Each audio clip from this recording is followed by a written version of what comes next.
following podcast is being brought to you by the Defy Life Podcast Network.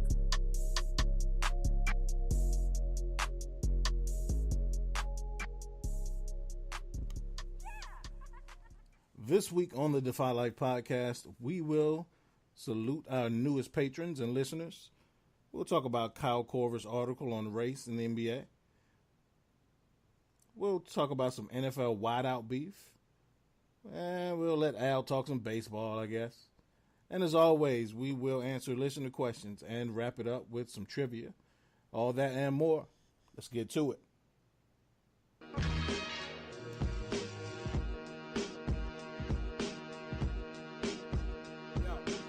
Defy Life. It's more than just about some football. All my sports teams off season go through withdrawals, 30 minutes to tip off. Like Rakim was saying, we got ideas, give me ear problems. Sound like thunder and rain. I'm excited that you came on this journey with three of my friends. Defy life till we die and grow wings. Just a different perspective. Haters in every direction. Refuse to live my life based off your projections. Their expectations are lazy. My expectations are crazy. My lady defies me. Koozie, Brown, Brady, Jordan, LeBron, Aaron, Bonds, Mayweather, Ali Foreman. You get the picture, greatest ever born. I attack without warning. This is not around the horn. The other shows whack, a lot of yawning. You really want to be the best, got to pay the price. We make winning look easy. Welcome to Defy Life. Defy Life. Yo, welcome back to the Defy Life Podcast, powered by the Defy Life Podcast Network. This episode is sponsored by Bud Bottles, home of the Bud Bottle and the Bud Freshener. Please visit budbottles.com for your odor eliminating needs. You can listen to the Defy Life Podcast on iTunes, Google Play Music, GoDefyLife.com, and everywhere else your favorite podcasts are available. As always, we encourage you to like, share, subscribe, 5-star rate when you listen. You can also find us on all social media platforms at GoDefyLife. This is episode 102, ladies and gentlemen. I am your host, J.R. Glymph, joined as always by my wonderful co-host, Alvin Glymph, Gerald, Hedrick, and a special guest this week. We got a special co-host, West Coast Jay. How's it going today, Al? It's all good, cuz. How you doing, man? I'm good, man. I'm good. I hadn't talked to you, but I just see from social media. Welcome back to the real world. Looks like you've been on vacation, sir. I was on vacation, man. I was down. Well, I was down in Florida, Tampa, Clearwater. Got to chill by the beach, off the Gulf Coast water, which is some water, nice sand. But I also got to experience my homeboy's 50th birthday party. Guy I went to elementary school, so just good to see him, and then some other high school friends was down. So it was a good weekend. Enjoyed it with my wife.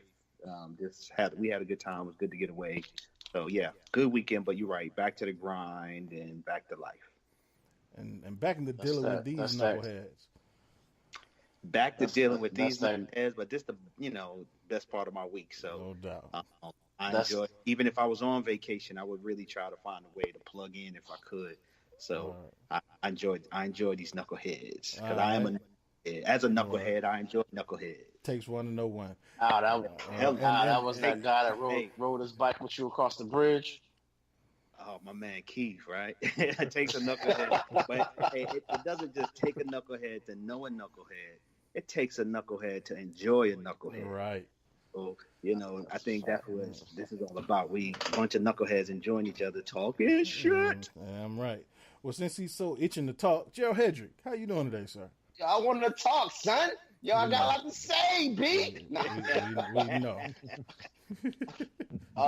How's it going, how's it going, man? Hey, I'm good, man. They already know, man. It's 2 for Tuesdays, and the real is back, baby. Can't wait to be here. No doubt. Once again, bringing it to the fans, man. I wasn't saying how was your week, but how was your Monday? My Monday was great.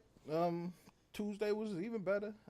Still, adjusting to this learning curve on this new gig, but it's fun, man. It's a challenge, so I can't complain. My wife don't like me right now, so I got to find some joy in something. So yeah, right. But yeah, so I'm good. And Pooh just texted back. Of course, we got to reach out to him to find out where he at. So I don't know if Pooh gonna be on tonight. Pooh's still at work, so I don't know. But thanks for letting us know, Thomas Stevens. West Coast Jay, how's it going today, sir? Yo, it's going, man. I'm having a wonderful day. Motherfucker sounding all clear and shit. They got a head. Damn, they got a microphone. yo, who was that? Yeah, Right? who was that? Chris. I had to get my smooth radio voice. I wish I had your show for a nice little intro or something. Come in sounding like Ronnie Isley on the low. Oh man, well, good to have Facts, you here, young man. fella. Check you out. Well, you sound like you got a radio voice for real. Yeah, you sound like Donnie Yeah, Simpson. in real life. With the video sold, Right. old school, the green eyes. Oh man, well, it's always good to have you here, man. We again, as regular Scott put it, Defy Life's own West Coast Jay. Is again, you popped up this week. It was like, oh shit, it's West Coast Jay. So welcome back. He was on take a knee this week, and now you here. So man, the train continues. Yeah, Yeah. I'm loving it, man. Well, I man. enjoy every moment. Damn right. All right. Well, we're gonna jump right into it, man. First off, before we get into the meat of the show, as always, I want to give a shout out to our new Patreons, our new patrons on our Patreon page. We encourage everyone to visit patreon.com/Go Defy Life and become a supporter and a patron of Defy Life. This week's new patrons, we have Ladine Glymph and Victoria Johnson. So you ladies, again, we appreciate your support. We don't grow unless y'all don't listen and support us, and now y'all coming out your pockets for us. So we appreciate that. We promise not to spend it all in one place.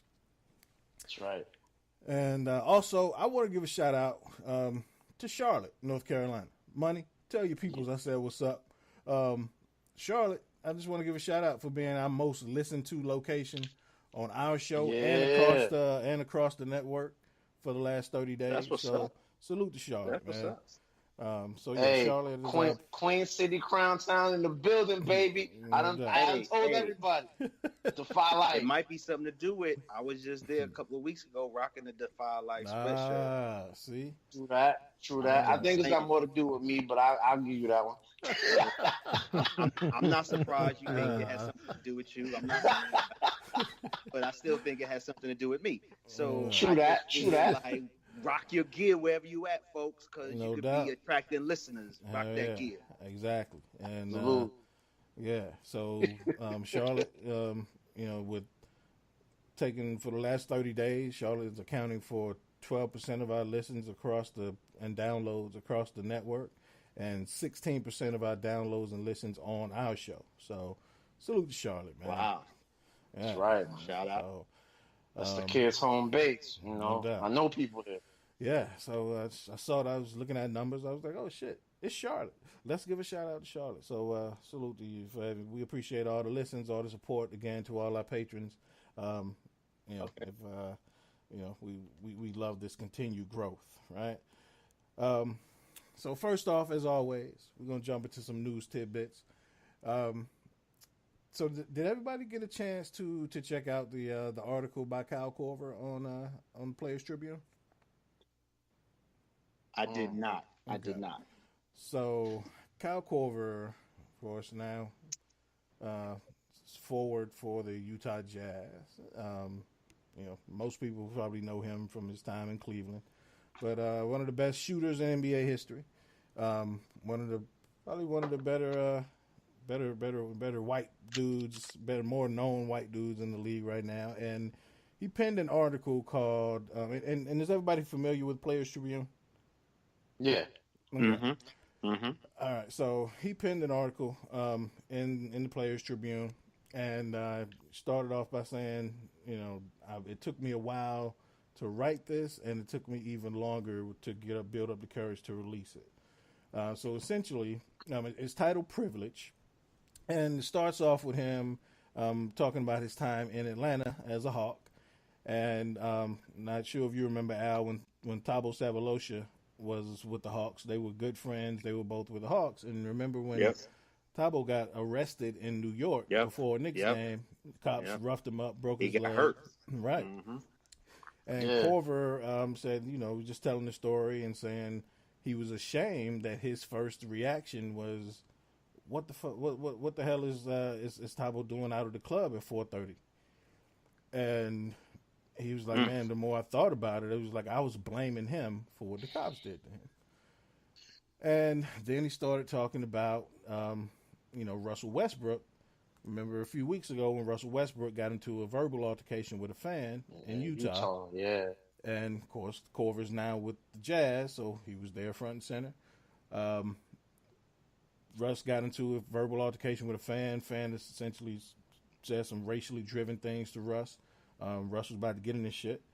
And they asked Korver about it after the game during the little sideline interview. He was just laughed it off like, "Man, Russ always getting into it with somebody." And so he felt ashamed again. And he just went on to talk about, how the NBA has and can deal with race in the NBA, and just how white men need to hold each other accountable. Because essentially white folks always look for black people to solve racism. And which is a really dope statement. And so one of my, and then he goes on to talk about, white guilt and slavery and privilege and all kind of stuff. And then, like, one of the lines that stood out to me was, he said, "As white people, are we guilty for the sins of our forefathers? No, I don't think so. But are we responsible for them? Yes, I believe we are." End quote. That's a powerful statement. And he also talks about his role as an ally to people of color, and to black people in this country, especially when 70% of the players in the NBA are black, and just his responsibility to them to be an ally, but he still benefits from privilege because he can opt out of that at any time. He chooses to be an ally, but he can always step away, or he can always choose to be silent, or he can always choose to just blend in. He has that option. So that in itself is a part of that privilege. So I don't know, Money, I'm going to ask you first. So what can be done? Because that fan that got into that altercation with Westbrook, he got kicked out and banned for life. How, do you think that's appropriate, or do you think fans should be able to say what the hell they want to say, regardless of how much it hurts somebody's feelings? So we've touched on, our feelings and this about strictly on a professional level, last time we talked about a college sport. Yeah, exactly. So we've touched on a little bit about, like, me specifically and how I feel like in the realm of sports, you're pretty much allowed to, I'll give you that leeway to say, pretty much whatever you want to athletes, and however, I feel like anything that's racially driven is kind of crossing the line. There's a long history of racism and that area. Utah's not known for its higher population of minorities or tolerance. Or correct, or tolerance. And Salt Lake City, where the Jazz play, has a history too. But in my opinion, there's no place for that. I know the Jazz owner came out and gave a spirited lecture to her fans, her season ticket holders, and everything else on the PA system. I think like the following home game, and I gave her a lot of credit. I think she said everything that was in her heart. I think she said the things that were needed to say, especially given today's current socio-political environment. So I feel like the proper steps were taken, and the fan did get banned. And I just think that, I actually shared something on Facebook that I was reading last night, and I shared it last night. And yeah, and it's basically like So I don't know if the Kyle Korver article started this or if this has kind of been in the works for a while, but there's like a trending like Twitter hashtag called My White Privilege. And it kind of alludes to a lot of this and how there's a segment of white people in the country that are aware of their privilege. Mm-hmm. And I have all the respect in the world for that. I have no tolerance for white people that are not aware of their privilege. And so one of the things that we try to do on this show is kind of highlight the differences between, because as black men we have privilege too, but not anywhere near. We have more privilege than black women. Right. However, people that refuse to just acknowledge their privilege, that shit is crazy to me, man. Like, so I think Kyle went a long way to just kind of doing some acknowledgement of the fact that he and lots of other people have privileges that aren't afforded to, and once again, we do is we just want that shit to be acknowledged. I will have all the respect in the world for you if you just acknowledge that shit is real and that shit exists. And I guess I'll leave it at that because I can go on for hours about that shit. Yeah, absolutely. And I mean, the go-to line when someone retorts, white privilege is, I don't have no privilege. How can I activate my white privilege? I came from nothing. I get paid the minimum wage. I'm barely getting by. And I always say to them, like, damn, how bad did you fuck up? You had all that privilege and you still broke. Like, so yeah. You're white. Like, you what do you mean? Right. Like, yeah. Like you know how many head starts you had, buddy? You fucked up really bad. So don't get right. That. So I don't know. Al, so what is your like take on that on white people who don't acknowledge their privilege, and what do you think the best way, or is there a way to get them to even see that it exists, even if they don't like directly benefit from it, and they don't see the benefits of it because again they may have fucked up so bad, but it absolutely exists. What do you think the way to communicate that is? So first of all, great question. And I feel like you asked the right motherfucker because that was strategic, by the way. I've been dealing with white folk for a long time, right? So, I mean, give you a little history. I grew up in New York City, but in a gentrified part of Queens. So when my father moved us out to Rosedale, we were like the third black family in a Italian neighborhood. And other white folks, but a lot of Italians. So we faced. Nah, they didn't want us there, right? All of really, I moved there at 4. Literally, a good 10 years of my first years there, we were feeling that pressure as more black folk and more tolerance came into the community. But initially, it was real rough. And honestly, my oldest brother, when he was in junior high school, they merged that junior high school to where the white folks on the white side of Rosedale had to come to the black side of the neighborhood to go to junior high school. So they were integrating it, but reversed, right? And what was most times in the 70s was black folk was going to white schools. Well, what just happened to happen in Rosedale was the white folks had to come to our side, and they was mad as hell, right? Of course.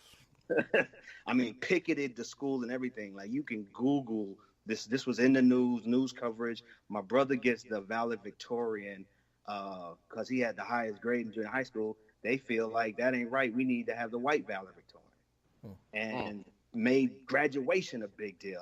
I went to a predominantly white school where you got a lot of white folks that I experienced racism, and you saw the evolution too of some white folks.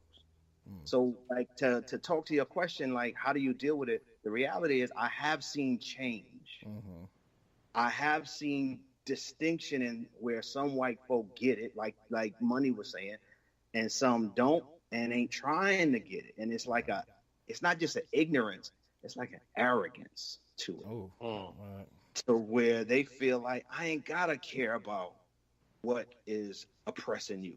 That ain't part of my worldview, my reality. And it's sad because like these are power brokers. You know what I mean? Like these are people ultimately that make change, and the fact that they don't appreciate how they oppress people it's just a sad part of our world. But to get to answer all that to say, here's how I think you do it.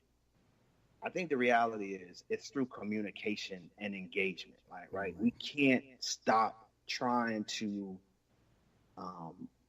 share and help them appreciate it. Because honestly, as a black person, I didn't know what white privilege was until I was introduced to it. And someone could tell me, yo, dude, they have this world differently. I mean, you experience it, but you don't put a name to it. So I think helping white folk by talking to them so that they can actually learn. I mean, KRS had that song, You Must Learn. Like, I really think in life, like, it's just learning, and we just got to help white folk learn. And I'm not one that feels like, so and how we connect this to Kyle, and I'll cut it short, but to connect this to Kyle, I'm not one of those black folk who think we need to be out there teaching all the time. Like, that gets stressful, and that's not the world I want. So the fact that a Korver or white folk are willing to speak up and acknowledge that, yo, while I didn't do what happened in the past, I am responsible for what happens to the past. And when I hear responsibility, refer back to our conversation about reparations. Because when I hear him being, we're responsible for the past, well, responsible might mean you might need to pay if you really feel responsible. Right. So just connecting all of that to how I feel about reparations. But yo, it's possible. We just got to keep talking. Oh, yo, they introduced the bill. That's yeah. Did you see that? See that? And Cory Booker is back. Cory Booker and a couple other senators are actually backing the reparations bill. Right. Now it's not going to pass this. It's not going to pass this session of the Senate. But just the fact, I could be wrong. My history heads let me know, but I don't recall, outside of them talking about it in the past, I don't recall there ever being a bill on the Senate floor. There's never been. Yeah, other than the initial reparations bill that actually passed and was struck down. I forgot which president, but I'm talking about since that one. That's what I mean. Yeah, exactly. So that's what I'm saying. So since then, there's nothing's ever even made it close. And of course now, folks on the other side are saying that it's a strategy by the Democrats to gain votes in 2020. Awesome. And I think as black folks, we should all step up and say, yo, anybody who's down with reparations, we down with y'all. I support that. Yeah, absolutely. Why would I not support that? Right. We all need to stand up and let them know as a voting block. If you stand up for reparations, we will stand up for you at election day. That's how we should be bringing it. Like, you put that on the table, we got you. We rocking with you. Yeah. I'm gonna call Tom Tillis. Now I know he's gonna laugh in my face, but I'm gonna call him anyway. What's Coach Jay? What are your thoughts on reparations? Reparations, that would be it sounds so beautiful. It does. It sounds like an idea that it sounds like a necessity to us. But the problem is we're not the majority of any of the people who would vote for it. And so the not to play devil's advocate, but I don't see there's not enough Kyle Korvers out there for it to work right now. Now, the idea that it's being introduced, I think that's beautiful. Because the fact that it's even being brought up in conversation is one thing. That's where it starts. That's where everything starts. It starts as an idea. And as long as the idea is fresh in people's mind, like I'm with Al on that one. If the Democrats want to run that as their platform, hey, they may get the black vote that didn't show up for everybody else. But I don't realistically see it happening, not right now. Like the fact that it's introduced, especially with 45 in office, like the 45th president right now, I just don't see anybody trying to, they're still so busy trying to toe the party line, that anything that's race related right now is such a hotbed issue that it's not going to, it almost seems like this is a spiteful, I want to get you, Mr. Trump, as opposed to an actual means to an end. Right. Yeah. And just to be clear as well, this bill is not like a direct avenue to reparations. It actually would introduce funding to research and the resources to research. That's the start. Yeah, right. That's a start. Yeah, right. like I said, it all starts with an idea. At the end of the day, that's where it starts.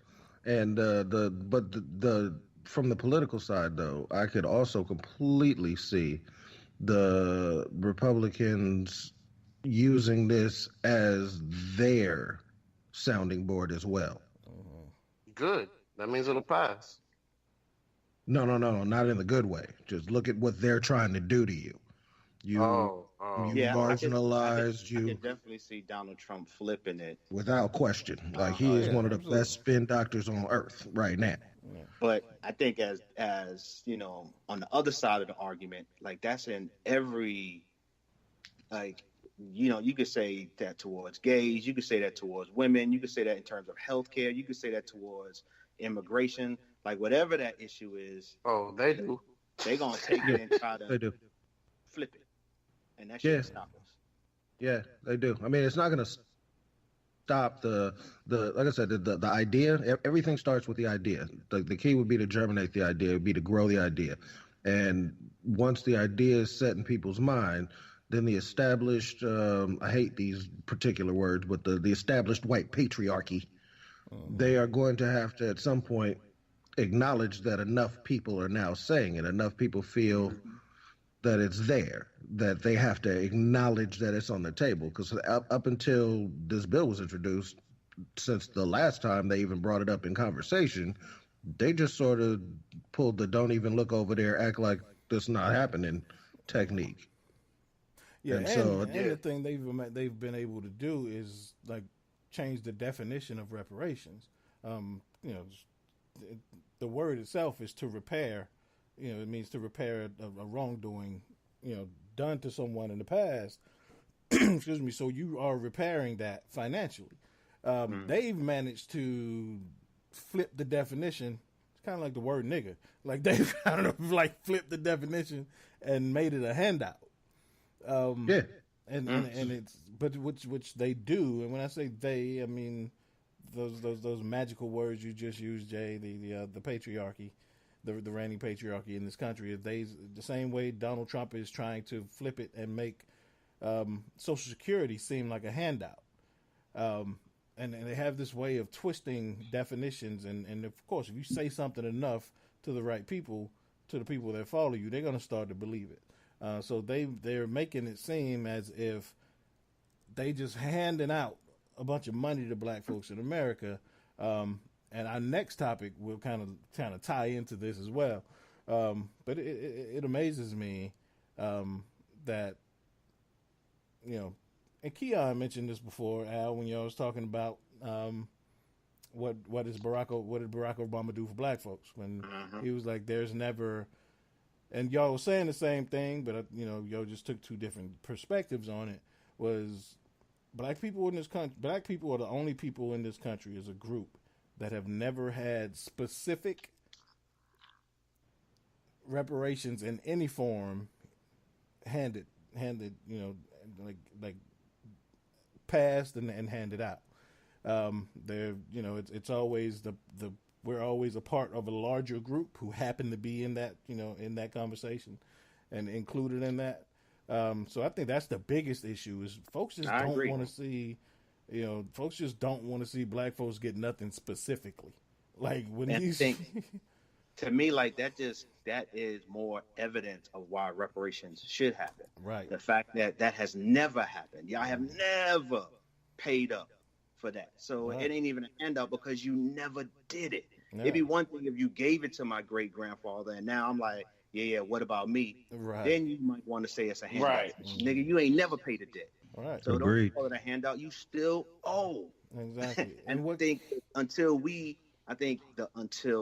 that idea that West J talking about, until that idea becomes more of a belief of the black masses, to where like Me Too went from women believing that shit Right. to a majority of the country believing that shit, more than just women. Right. And Right. Yeah. until that, the only way that happens though is more and more women started voicing that shit. Right. And Right. and more women started realizing that they were owed something. Right. Correct. And so Correct. when black folks started, Right. when we start realizing that this country owes us, not that we want it, it's that they fucking owe us. It just it ain't about right. Right. I'm with you. Right. You never paid up, son. All right. And so, and it kills me because these same white folks and even some black folks will say, "Oh, you wanted to fucking hand out, you lazy niggers." Like that shit right there kills me, because speaking of privilege, like you look back at like laws and privileges that were given to white settlers as far back as when they initially settled this country, as far as like the Homestead Act, all the way up until now to redlining and all this stuff. And that's how you gain inheritance. But white folks don't mind taking that inheritance that they benefited from when this country was first started. They don't mind going way back and benefiting from that heritage. But when it's time for us to benefit from our heritage, it's like, oh no, we're not responsible for that. Like, so by that logic, you're saying that your great grandfather's money ain't no good to you now, because that shit, you're not responsible for that shit. Like, it's just the hypocrisy in the whole thing that gets me. Hypocrisy is a great word for it. Just overall, hypocrisy is a great word for it. The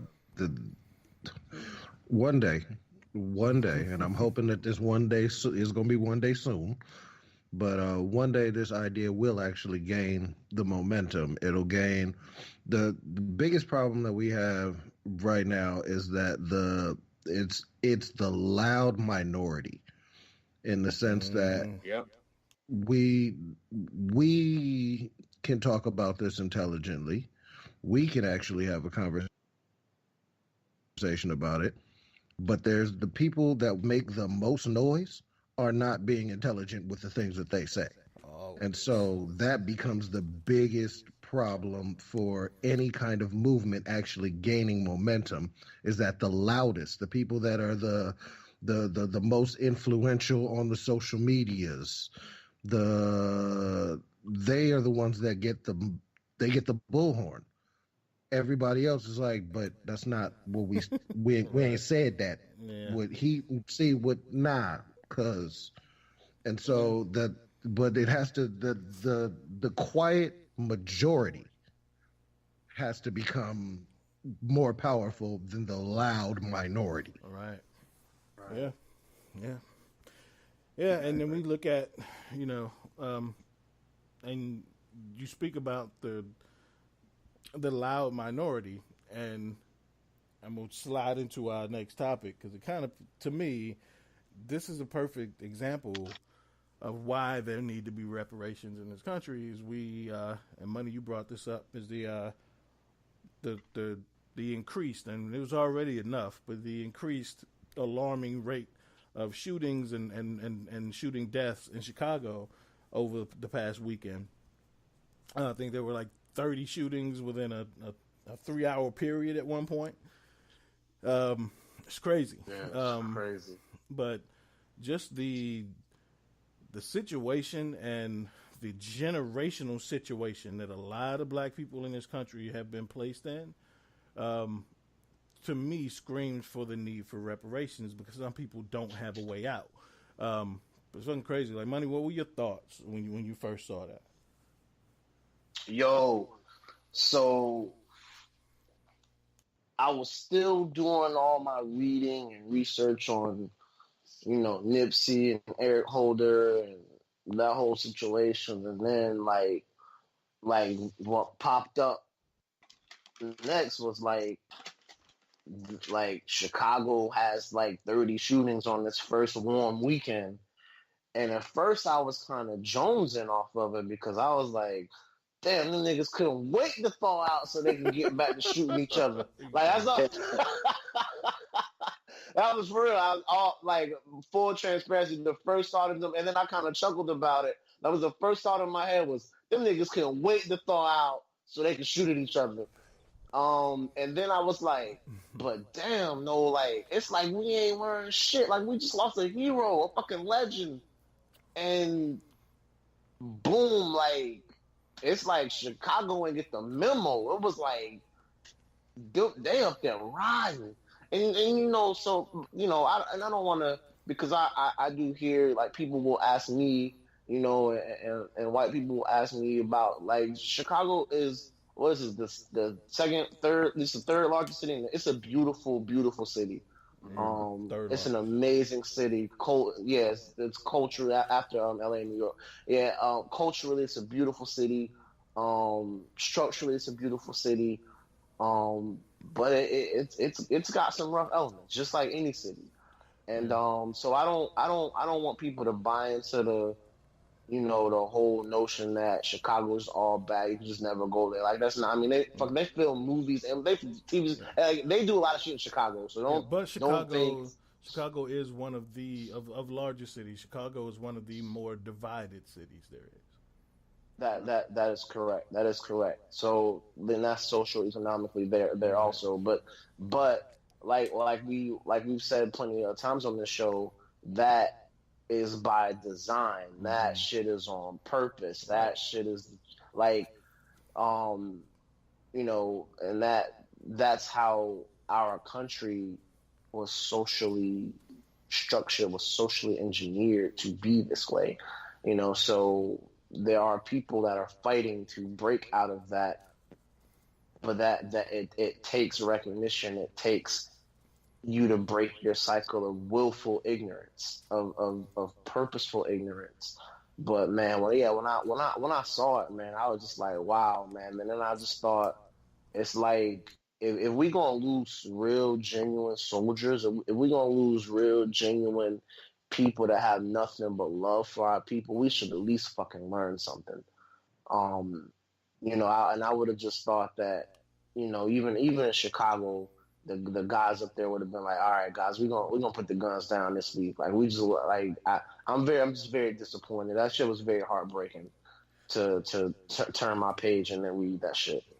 Yeah, but like that's my retort to that. And I get that, but my retort to that would be like, they don't know any different, like, right? And so, so I'm looking at last year's numbers. This year, apparently, they had 24 shootings and 5 murders. Last year, same time, 18 shootings and 4 murders. It's getting worse. Right, but even I don't even know if it's getting worse. Like, I think What about. do you think it's not getting worse? That's more deaths. No, I'm saying, like, on a we're looking at like one weekend, but when you look at like years of extrapolated data, the numbers aren't very different. Nope. And okay, even if it's not, even if it's not just Chicago, like I remember as a kid, shit. You talk about the South Bronx in the '80s, like it was just as bad. You talk about, L.A. when they were, in certain times in the 80s and early 90s. Like, it was crazy. And they got better. So, the point is we need to, we got to get better. So, Chicago don't get better though, Jay. Like, but let me finish my statement. Is what I'm saying is it don't, like, it's just in a different place. So those places have gotten better, but it just moved to a different place now. So Chicago wasn't that bad in the 80s. It was just in a different place. And so what I'm saying is, when you put people in a certain condition, the same as you, and at the end of the day, we're mammals, we're animals. When you put animals in a certain condition, and that's anybody, and don't get it twisted, it ain't just black folks. White folks have the same condition. Hispanics have the same condition. When you put people in a certain situation and you like, and it's been studies done on this in the projects in New York City, when you put people in that situation and force them to just be like in a cage and live in a cage, they're gonna start uprising against each other and turning on each other and killing and robbing, and it's just it's human nature. That's just how it works. And when again, Chicago is such a segregated city that you can literally like drive up the street and see the change in the socioeconomic like standards. Like it immediately changes. And so when you put people, when you confine them in this area, they don't know any different. And I don't think it's gotten worse. I just think it's in a different area, because we had these same conversations and headlines about New York and Houston and Atlanta at one point. Like it's Miami, and especially larger cities. I don't think it's a matter of getting worse. I think it's just a matter of, it's human nature when you confine people amongst just themselves and give them no resources. Even when you look at food deserts and you look at the lack of education, it's like they have no options. And then people come with and I'm just throwing a name out, Barack Obama made it the president from poverty. Yeah, like that's how the system's designed, for a few people to get through. So you can point at those people and you can point at those people and say, see, if he can do it, everybody can do it. It don't work that way. And I always say, that's the equivalent of a dude who's playing overseas in the NBA. I mean, in overseas basketball, professional basketball. If he just wanted it, he could have been Michael Jordan. Like, nah, it ain't designed for everybody to be Michael Jordan. Like, the system don't work that way. So there are going to be some outliers, but the majority of those people are going to fall to the circumstances that they're put in. So I don't. How I see it is, I guess, the idea that people don't know right from wrong, to me, is false. No, I didn't say that. Hold on, let me finish. I shut up the best as I could. No, I'm just saying, but but you led with something I didn't say. So I'm just saying, I'm just pointing out I didn't say that. I didn't say you said it. Okay. I didn't say you said it. Okay. But the idea that people don't have an understanding of what is right and wrong, to me, is false. The idea that people don't have choices is false. The idea that I understand options might be limited, but I also believe that people still have choices. And it is our responsibility as a society to hold all people accountable. And whether we want to look at the system and hold them accountable, I'm with that. But to me, accountability has to be had across the board consistently. And it is when you look at how communities improve, it's because people make different choices. And you have to to me, it's about attacking violent people and behavior and saying those who believe that we believe in the sanctity of a human life, like that matters to us, we're on this side of the line. And if you don't believe in that, you need to stand on the other side of the line. And we, in my opinion, we don't really want you in our community, because in this community, we believe that life is sacred. And I don't care if it moves from city to city to city, wherever it's at, I'm condemning it. And I'm condemning the people who are rocking with it, because that is like, to me, we've had that conversation podcasts ago, is like, what's deal breakers for Al? And really, I was pretty consistent, like, the only thing I can't fuck with is murder. Mm-hmm. It's not, my list is real small. Murder's on the top of that shit. So, like, I cannot analyze and respond to Chicago and say, like, those numbers make me sick. And I am more of a supporter of people in this world who want to dedicate their life to improve the community, and not kill people in the community. And like, and I'll end with a shout out because we haven't talked about him yet. But you know, Magic Johnson is my man. He resigned tonight as president for the Lakers. And part of why he said he wanted to do it was to be more free to improve the community, specifically the lives of Black and brown people. He said that at his press conference tonight. And like, I think I want to be on that side of the journey, people with like him and the people who going to shoot a Nipsey Hussle and like shoot 30 people up in like 26 hours. I ain't fucking with you. And really, I think y'all need to be in jail.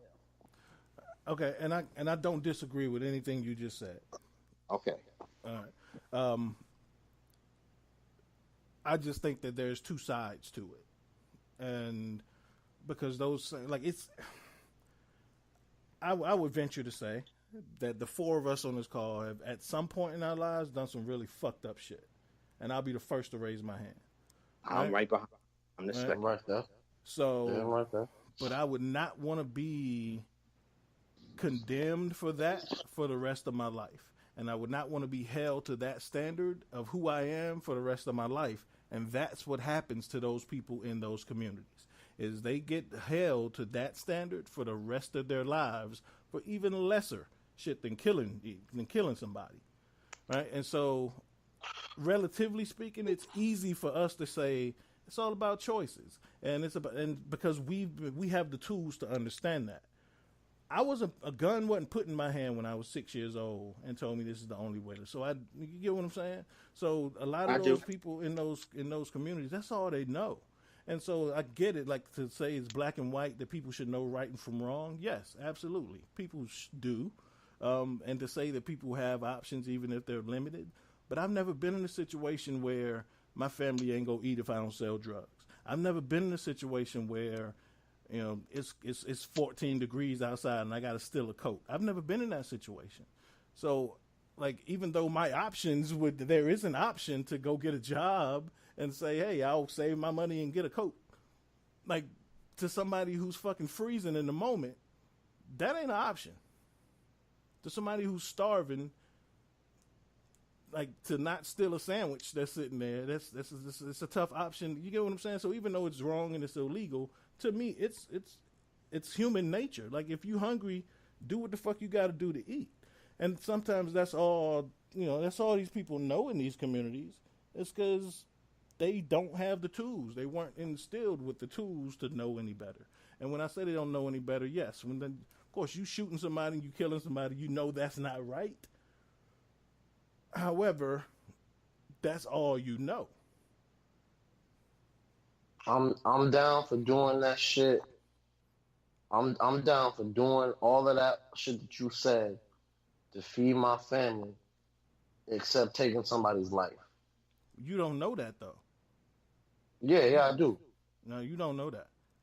I do. I will say this. I ain't gonna say you don't know that. I do know that. If it came down to protecting my family. But that's not what he said, though. That's why I took you out of the equation. I'm talking about me. I'm saying, and that's what I'm saying. It ain't just about feeding. It's about, a lot of these dudes feel like it's a fucking war zone. Like, a lot of these people feel like they are. Not some of it is senseless and stupid, but a lot of these people feel like most of it's senseless and stupid. Right, okay. most. But and again, I think, there like, are self-protection. I think we all agree, Jay, that when it comes to defending you and yours, that, you know, I think we all. I'm not going to speak for everybody. Let me just say that. Mm-hmm. I am one who believes in self-defense, right? But the line stops there, though. And so, like, there can't be like, when you're using self-defense to explain and discuss this topic, we all agree with that. Right, but for me and you, that line is pretty clear. I think people should be held accountable unequivocally. Yes. I'm not empathetic for that. No, I don't have any empathy. Not at all. Not at all. But for us here, that line is really clear. I know my line is really clear. Like, I know there is a line somebody has to cross where I feel like I have to protect my family. There's no blurry, no gray area. But when I'm in a fucking war zone and I have to make decisions like that, or I don't know who. Like if 30 people are getting shot in the last day, I don't know who's out. Like who I have to protect myself from. So in that situation, like to me, in my day in and day out life, I know there will be a clear line when I have to make that decision. In that situation, I don't think it's that clear. Whether it's clear or not, Jay, when you make the choice that takes somebody's life, in my opinion, you should be held accountable with no empathy. Now, I don't care if it's clear or not.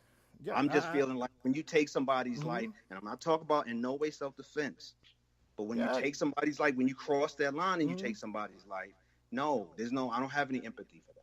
Yeah, when you taking somebody's life for the block, when you taking somebody's life for the block, or because they on your turf, or you repping your set, or any of that. Look, I have no sympathy for any of that bullshit. I'm not talking about. And that's not what I'm saying either. Like y'all preaching to the choir. I just said I agree with all that shit. But what I'm saying is, it sounds judgy as fuck to just say. I admit it. I am judging. Right, and so that's what I'm saying.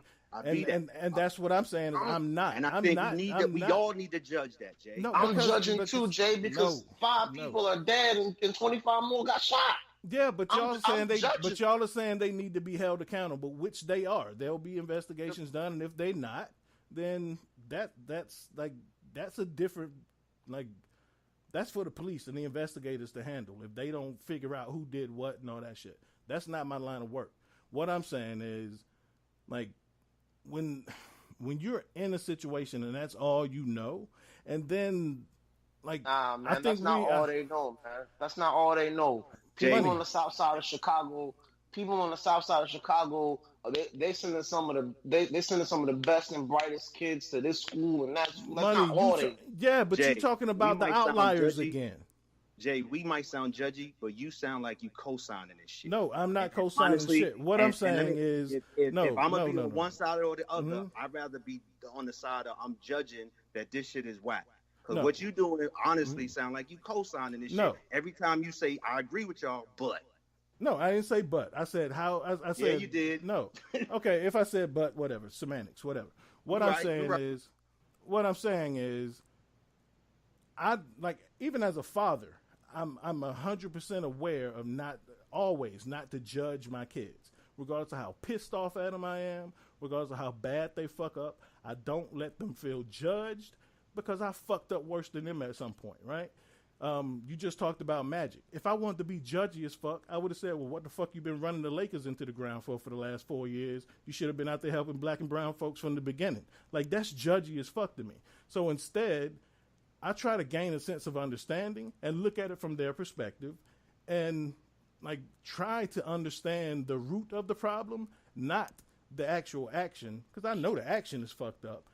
But people don't just get fucked up like that for no reason. And so I try to get to the root of it instead of just saying I'm going to judge you for this action. That's why I'm saying it sounds judgy as fuck to me. And if that's co-signing to you, fine, I'll be co-signing. But I'd rather reach somebody than to punish somebody. Nah, but what I'm saying is and I feel you. I'm down with reaching. Yeah, absolutely. You preach it to the fire in terms of reaching the cats. Right. Or I just want to be clear though. Once you cross the line, I'm not trying to reach you. And that's why I disagree, because we've all crossed the line. Not that line, Jay. Okay, but like, who's to say? Like, what if somebody said to you that your line is too far? Then I'm gonna condemn you. Hold me accountable. Okay, so if somebody said to you, when you murder somebody, that's not something I've done. I don't have empathy. Go ahead. Okay, well, listen to what you're saying. So you're judging someone based on your standards. So if someone has a more strict standard than you have, and they took whatever fucked up thing you did and condemned you for the rest of your life, and then they say, "Fuck it, I don't even want to reach this dude no more." In many cases, people have. Exactly. And I get it. If that's your worldview, there was somebody at some point who said, "You know what? This dude deserves another chance." Okay. And so if nobody said that, you'd be in the same situation you trying to put all these people in. You probably right. And I'm thankful that I live in a society where my fuck ups weren't like judged as murder. I'm glad you're right. If my fuck ups were being held to the same standard as murder in our society, you're right. I would be shit out of luck. But I haven't fucked up to the point where most people, all people, a lot of people in society is saying, yo, Al and his fuck ups, yo, you done, B. Okay, and murder to me is that I'm with everybody in this society who said nah. So to take it a step further, most of the people in these societies have been condemned for far less, and so they haven't been given a second chance for their whole fucking life. Yes, by except for the people who are like right there, they're confined to the same people. And see, I don't buy into that. You don't buy into the fact that there's a system of oppression. Like you don't buy into. You don't absolutely. I buy into that. So that's what I'm talking about. That's the system. It's thousands and thousands and thousands of kids from Chicago that overcome that shit every day. And there's millions who don't. What I'm saying there's is millions who don't. What I'm saying is it's not that choice. fucking simple. You sound like the people who saying. You sound exactly like the people who say, well, reparations are necessary. If you need help, pull yourself up by your bootstraps. That's exactly what you're saying. No, that's not what I sound like, but I do sound like somebody that wants these young kids to understand, once I pull my gun out and pull the fucking trigger, it's a wrap. Nigga, that's what I'm saying but young kids have been doing that in inner cities, and, like, it ain't just now. We can't act like this is some new phenomenon. Every time they do it, it makes me sick. Okay, but that's what I'm saying. It's not a what I'm saying is it's not a new issue. It's a human issue. Shit, people been killing and going to wars and over dumb shit. It's the onset of time. So I agree, but I ain't talking about them people. But that's so what people are you talking about? What people are you talking about? I come on our show every week and talk about the fucked up shit that white people do, the fucked up shit. Like, I'm just calling us out on some shit right now. This is some shit that we gotta let go. But what I'm saying is, money. I don't care what your environment is, Jay. You taking somebody's life? Or you pulling the trick. Now, I realize everybody didn't die, but you pulling the trick. Look, okay. I'm a gun guy. Y'all know I'm a gun dude. I know I don't pull my weapon unless I intend to destroy some shit. And when I make that decision to pull the trigger, I am trying to end a life. You are aware of that. Because you are aware of that. Yes, but because you have the tools to be aware of that. A lot of these kids don't have the tools and haven't been taught the responsibility and responsibility. No, they haven't been taught the responsibility, but they know what the weapon can do because they have it and they pull the trigger. Exactly. And so for them, it's a different kind of tool. For them, it's like, to them, all they've been taught all their lives is a gun is necessary. All they've been taught all their lives is shit. In order to roam my own neighborhood, I gotta be loaded. Like, and if somebody like that's all. I feel the same way. I feel the same way. I don't go to Walmart without my gun. However, but what? But what, Jack? But you have the tools to make discerning decisions. A lot of these motherfuckers don't. Well, then they don't need weapons, and that's why you try to get them off the street. Of course they don't, money. Like, that's like, but you making this shit so black and white. Like, y'all making it this is shit black. so black. To me, it is black and white. It's not black and white, because if it was black and white, this shit would have been solved centuries ago. We wouldn't have war. Like you acting like this is a black folks issue. This is a human issue. People been shooting at each other and killing each other over dumb shit. People still killing over Jesus and Muhammad. Like, now, today, over dumb shit that don't matter. That's real. It's a human issue. It ain't a black folks issue. It's a human issue. Humans been fucked up since the beginning of time, killing each other over nothing. And we can't make it this new phenomenon with, like, young black kids are just crazy nowadays. We can't tell them, nah, man, like, this shit been. Like, so that's the excuse I'm supposed to ride with. So it ain't no excuse. It's reality. We ain't rocking with it. It's reality. So when I have a kid, when I have a daughter, she's 4. I gotta tell her like that's like it's just fucked up, baby. Like no, I want people to be accountable, dude. Exactly. So I get to the root of the issue, and I'm glad you mentioned that. So instead of going to my son and saying, you know, like instead of going to my son and saying, you know what, your generation's fucked up, I don't know what the fuck to do with y'all, I'm gonna say humans are fucked up, and some humans are really good. By nature, humans are good. It's learned behavior. And so I'm gonna be the one who teaches you right from wrong, and hopefully you follow that path. Not your whole generation's fucked up, we gotta fix you. That's the wrong way to look at it. And I'm with you, Jay. And I think we all need to come in with an optimistic, hopeful, encouraging approach dealing with our youth. Ain't nobody. I think we all agree with you. Because we've all heard it. We've all heard our generation was fucked up. The reality is, though, that being said, I can say that, mean that, and live a life that demonstrates it, you know, through actions. I'm that type of person. Right. That being said, for all of those fucked up people all throughout history who don't give a fuck about human life, I wish those who do care about human life would stand on the issue and say, yo, we don't rock with you. And I think the behavior would decrease. That's all I'm saying. And in no way, I ain't trying to hear about you had a bad childhood, why you shot 6 people. I ain't trying to hear how you was hungry and you wanted to shoot up the block. I don't really care. So because once you decided to kill somebody, I stopped listening to you. And I get that shit is weighed differently, right? When you get the murder, I get that shit. So you ain't gotta tell me that. But what I'm saying is, like, and West Coast Jay, you ain't said nothing in a minute, so I'm gonna ask you a question. I'm gonna ask you this question. When you were spirited, when you were 15, 17, 21, did your uncles, older dudes tell you, I don't know what the fuck we're gonna do with y'all young niggas? Your pants hanging off your ass, you listening to all this rap music. Did you hear all that shit?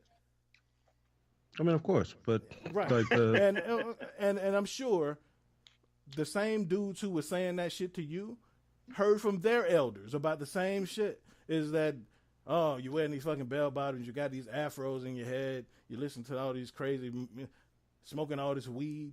I'm sure they heard that same shit. Every generation looks back at a younger generation and just think they fucked up and I don't know what we're going to do with them. It ain't new. So we can't look at this as some new phenomenon that young people are fucked up. No. But nobody said that, though. That's exactly what y'all just said, is these young people. Nobody said these young people are fucked up and we don't know what to do with them. What we said is, if you out here killing motherfuckers, I ain't got nothing for you. Okay, what I'm saying is... And that's what my uncles were saying to me, and they meant that shit. Yeah, exactly. So that's what I'm saying. Is, like, you don't have to tell me that murder is on a different level than everything else. I get that shit. What I'm saying is I'm trying to be relatable and get you to see that murder itself for dumb shit ain't even new. It ain't no new phenomenon, and people been screaming against it and rallying against murder forever. We didn't say that either, Jay. No, but y'all are saying... We agree with you. We agree with you. I agree with you. I agree with that. And so that's what I'm trying to get you to see is that... But like, I see it. And I'm not trying to like say, you know, like what I'm trying to get y'all to see is that it's just not my MO to judge somebody based off of their worst action they ever did. Like, I'd like to look at the totality of a person, and if I can reach that, especially as a kid, if I can reach that kid, because what the fuck's gonna happen if I judge him on this one incident? He go to jail. What the fuck he gonna do? If ain't nobody ever reached this motherfucker, he get out. What the fuck he gonna do? The same shit he did when he went in there first. I'm gonna shut up so West Coast Jay can talk. Yeah, West Coast Jay. Man, I'm gonna hit mute. Man, look, the shootings in Chicago they're tragic. That's all there is to it. Al came with the right perspective that murder in cold blood, not ever the correct move. There's a neighborhood in San Francisco called Double Rock. It was right across the street from Candlestick Park. And for a long time, those projects they were projects. It was just, you didn't want to get caught over there. But then, the Niners got better. The Giants got better before they moved out to the stadium. And they caged in, gated that whole community. One way in, one way out. It became a trap. Dang. That part of the city, like legit, if you didn't know somebody in there was no reason for you to be there, or you were going to get robbed, shot. Something was going to happen. Right. So where Jay coming from, there is something to people when you're caged into a spot with no resources. The mentality changes and becomes way more animalistic. Right. Human nature goes out the window. Survival instincts begin to kick in. That's a fact. So when the survival instincts are happening now, I don't know that that's what happened this weekend in Chicago, but survival instincts make for people do things to survive that they wouldn't normally do. Yeah, I'm with that. So I hear I'm listening to you guys having a spirited debate about it. I get it. It's people die all the time for many different causes. When they die from another human's hand, if it's in war, is that a justified killing or is that still murder? If it's in the neighborhood that's been caged in, is that a justified killing or is that still murder? Like, either way we look at it, somebody died. Right. Word. I'm not a proponent of war either, but I feel what you're saying. Like, it's gonna continue no matter what we do. If it's not Chicago, why does that have to continue though? Because if it's not Chicago, it's gonna be another place where where the resources are taken out and these people are no longer in human mode, they're in survival mode. Exactly. Like, that's the part that's going to be that when it gets to the point where we're in survival mode, it is a completely different ball game now. Now it's the laws of the jungle. It's no longer the laws of society. Yeah. So that's what Chicago is. Chicago, the jungle. That's what we saying, right? That's what y'all saying. Some parts of Chicago, we already know if we go into those parts of Chicago and we don't know somebody over there, why are we over there? I'm just saying, like, that the idea that there are no resources, no options, like where the majority of the crime or murder that goes on in this world, like, that just don't make sense to me. And I think but that's a reality to some people. I'll admit that if it exists, where it exists, I'll give you that percentage. I'll give you that. You know what I mean? I agree with you. But that still doesn't take away from, to me, there's still like another 80-90% of that people are getting credit for no options, no resources, and they had options and they had resources and chose differently. And I'm saying we can't let that slide. As a community, as a society, we should still say, nah, that shit, y'all got to do better. Yeah. Everybody, we got to do better. We got to do better. Yeah, and I agree with that. But again, that's really black and white. To just say, hey, we got to do better. And you're right. It is. And so at the end of the day, I'm just being honest. Like, what the fuck does that do? To go in there and tell somebody who's trying to survive, hey, we got to do better. But I think it's more than that. I think it's more than just trying to survive. I mean, come on, man. And that we, I'm included in that we. Because I think we as a society has to do better. Because like Kyle Korver, I do feel responsible for some of the shit. Yeah, I just feel like I need to be helping, trying to make the world a better place. Yeah, absolutely. I ain't saying that should stop. I ain't saying you shouldn't.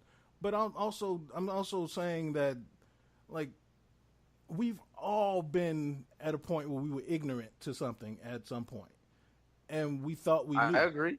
And we all been in a situation where we were completely oblivious to the actuality, thinking that we knew every fucking thing, and somebody tried to tell us better, and we said, shut the fuck up, old man, you don't know what you're talking about. I'm going to do this my way.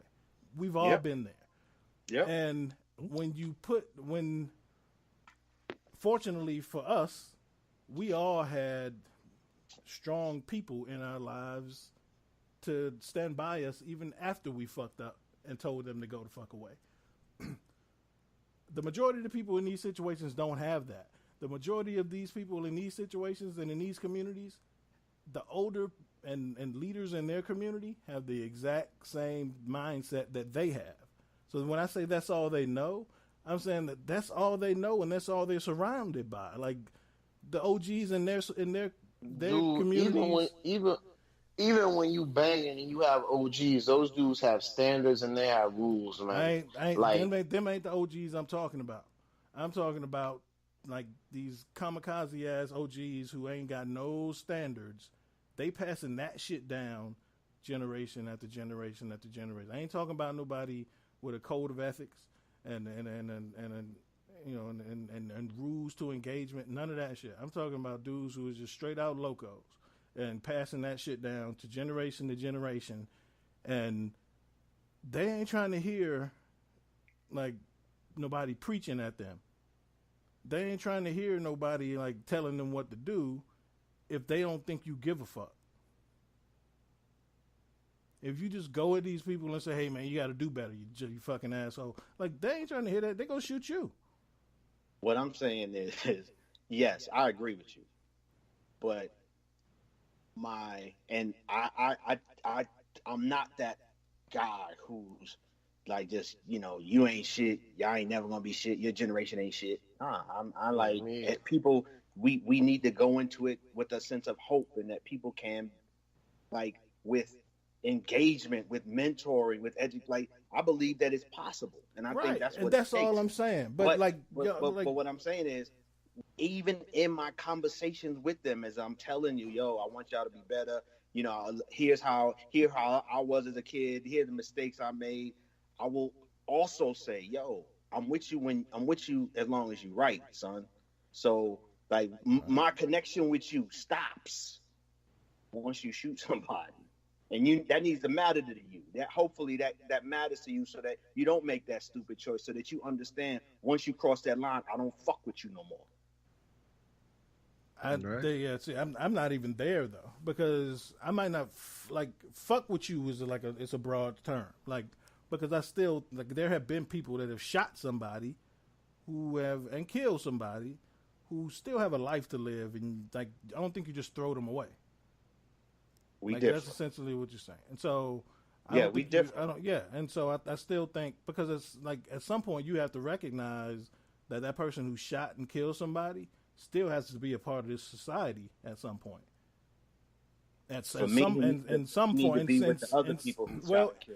Okay, but even if they're in that part of society, they're still part of society. But even if they're in that part of society, do you want them still maintaining that same behavior? No, you still want to be able to reach them so they can survive and respect that part of society. Like, that's the thing that, like, we look at people who've done the ultimate wrong. When I say the ultimate wrong, I mean murder. And then we put them in prison and we throw them away and say, I don't fuck with you no more. I just don't look at it that way. And I get it. And I don't live the life of a correction officer. I would imagine if I did, I would be one of those who felt like, what you did out there is one thing. I'm trying to help you get through, and hopefully you will get to a place where you recognize that you made a fucked up choice when you was out there, and do different when you go out there. That's the type of correction officer I would try to be, to help them understand that they fucked up. Yeah. And now it's a chance to correct yourself. Right. But I to me, I need that same energy. Like, it's just not right for me to say, oh, well, now that you fucked up too bad for me, you got to go correct yourself. I ain't got shit to do with you. Like, to me, and that's just me, I don't draw the line at that point as far as, like, if I'm really, really invested in somebody and they fuck up past the point where I would fuck up, even if it's murder, and I'm like, you know what? even if I can't rock with you on that level, I still want you to do better. I ain't just gonna like cut you off and say, now you go save yourself, you fucking animal. Like, I just can't do that. I got you, but that's on my list. Yeah. And that's what I'm saying. Like, it'll be like, I ain't saying like if we out here and like, you know, if you came to be like, yo, man, I shot this nigga last night and took his Jordans, then I'd be like, yeah, I don't fuck with you no more.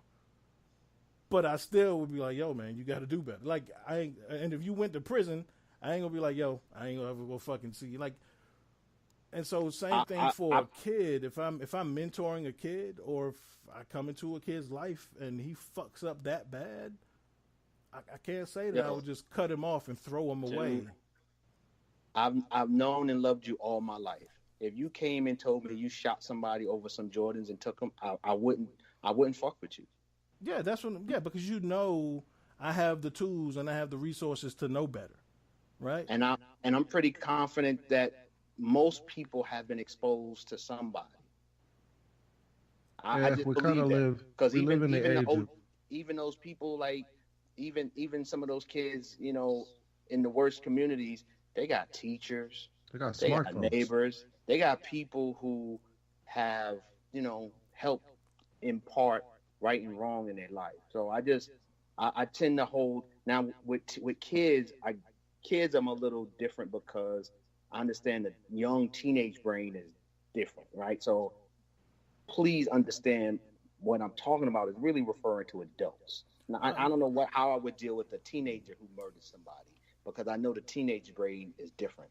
Really, much of what I'm talking about is adults, but even a teenager, it would be really hard for me to fuck with you, though, honestly. Yeah, I just don't see the benefit of throwing somebody away, because that's what we do as a society.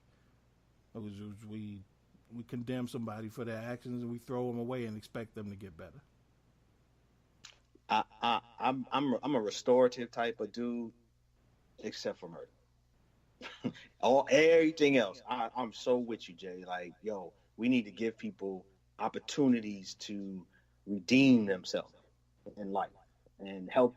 If they didn't have stuff provided for them, I'm with that. I'm right there with you, except when you take somebody's life.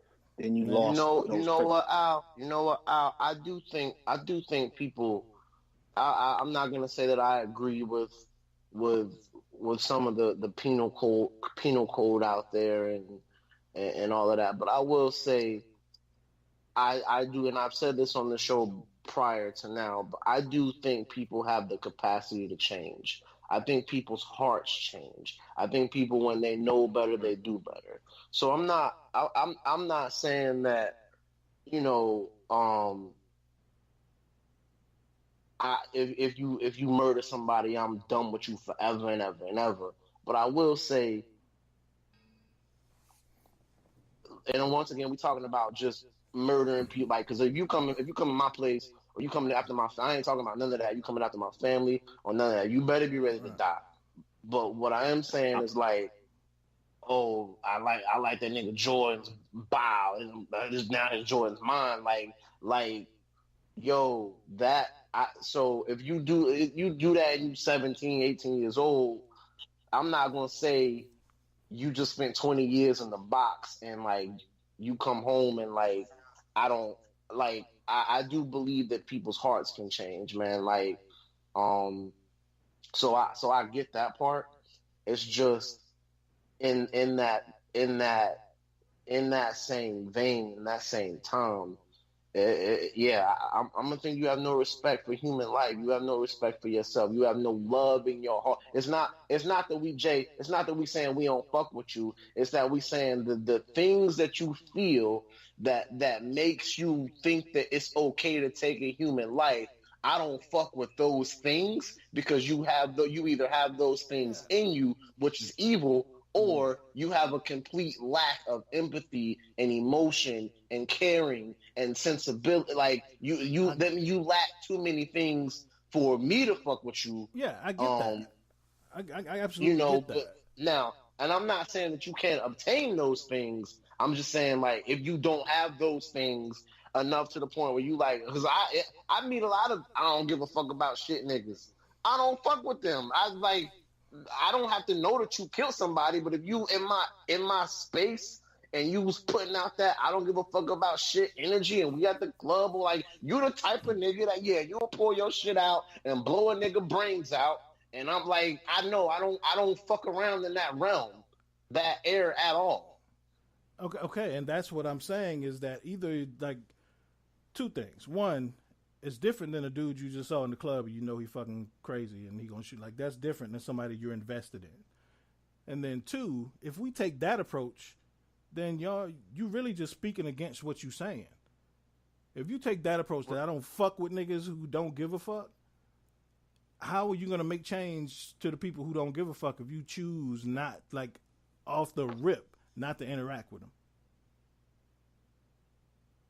That makes sense. That's real. That's a fair question. Good question. Good. Yeah, that's a fair question. So I can see your point. We're right back to the loud minority, because in reality, these 24 shootings, that's 24 total people, 24 total of the how many billions are in this country, how many millions are in this country. How many billions are on Earth? Like, we're talking about a loud minority. Yeah, right. And for whatever reason, they keep getting all of the press. Yeah, but like, it's we don't hear issue, about. But it's easy to say it's a Chicago black folks issue. Right, but we don't hear about the same people in the neighborhood who are trying to start a youth center. We don't hear about the older and the mentors, and we're never going to hear about those people. We only hear about the things that are negative. Yeah. It's one of the reasons why I cannot stand mainstream news outlets. Is because it is real difficult to find the good news. It's difficult to find the roses growing out of the concrete because they just keep showing us the concrete. Right. Yeah. Well, I don't know. I mean, I think at the end of the day, we all pretty much saying the same thing. We just choose to approach it differently. And by no means do none of us like not give a fuck about, this shit. Human life. Different perspectives. Right. And I think we all agree that yes, like we as black folks need to do better. We as a society as a whole need to do better. But like we always say about a lot of shit is I think this is where it starts this is why we appreciate what we do is different perspectives. As Jay just said, we have a spirited debate about it. And we gain some kind of perspective on it. And if more people were willing to do that, especially within their own communities, I think we'd be a lot better off. It's very true. Hey, real quick, can I get back to Kyle Korver for a moment, though? Yeah, that's exactly what I was going.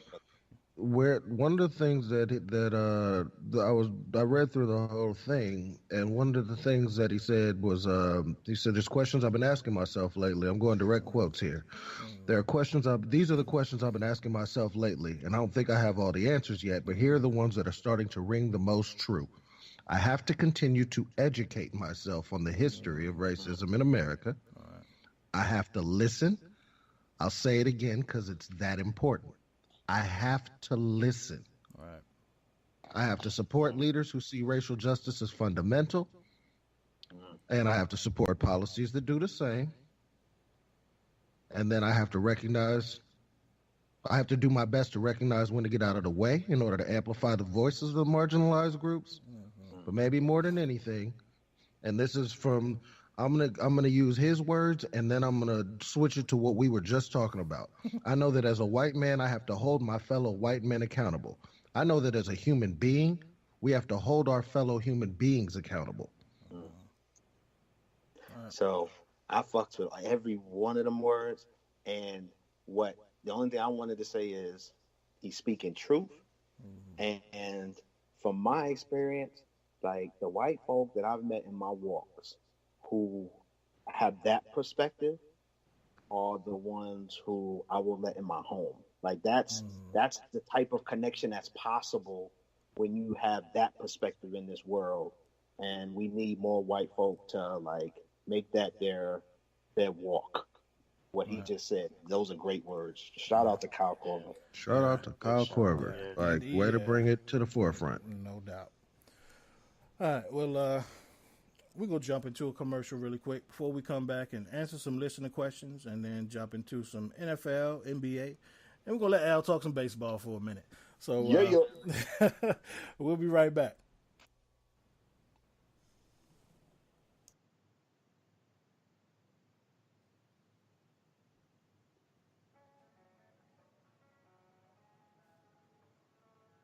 What's happening, world? Y'all excited to see this cold weather gone?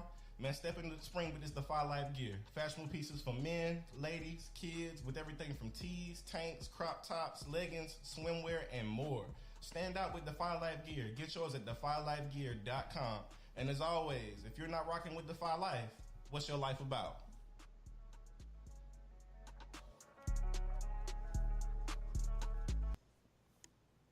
Welcome back. It's episode 102 of the Defy Life Podcast.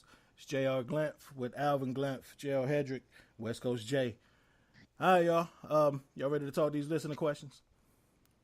Let's do it. All right. First one we got from, got Jason. Got Down South J from Columbia, South Carolina.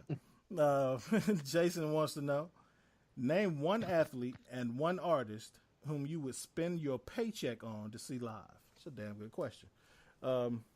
Jason, since he's your namesake, give me one athlete, one artist who you spend a paycheck on, dead or alive, to see live. Oh, dead or alive was about to be my question. So, athlete-wise, I think I would have to go with the pugilistic arts. I would want to see the greatest, Mr. Muhammad Ali, in the ring. And from the good seats too, like not from, but I would want to see the sweat and spit on you. Right. You know, I want to see the sweet science up close. I want to understand all of I need to see the footwork. I need to see the the ins and outs. I need to see how you follow that jab, all the et ceteras. I think that would probably be where I'd start with an athlete. As for an artist, man, like the San Franciscan in me wants to say Jimi Hendrix real bad.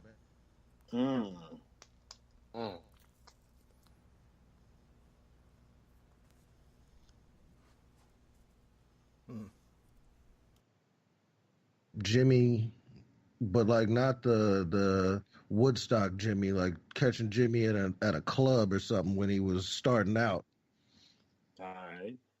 You know, to see a young Jimi Hendrix before he became the phenomenon he became, would probably have been that would be where I would start, just to feel that music from the inside and from the beginning would have been amazing. Yeah, absolutely. That's dope ones. All right. Al, one athlete, one artist who you want to see live.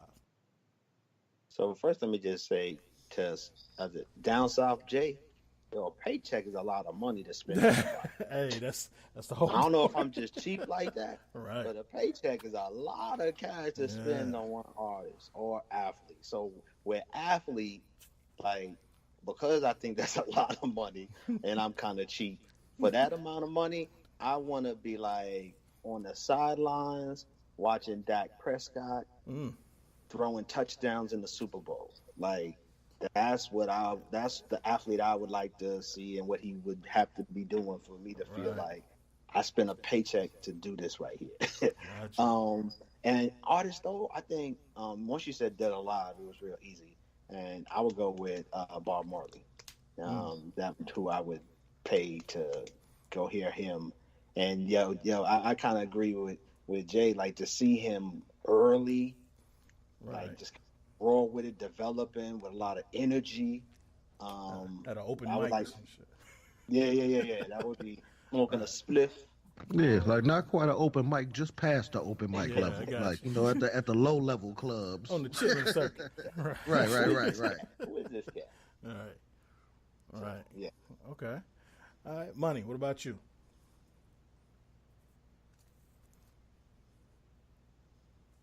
Did we lose money? I'll answer for money. Money want to see Dave Gettleman And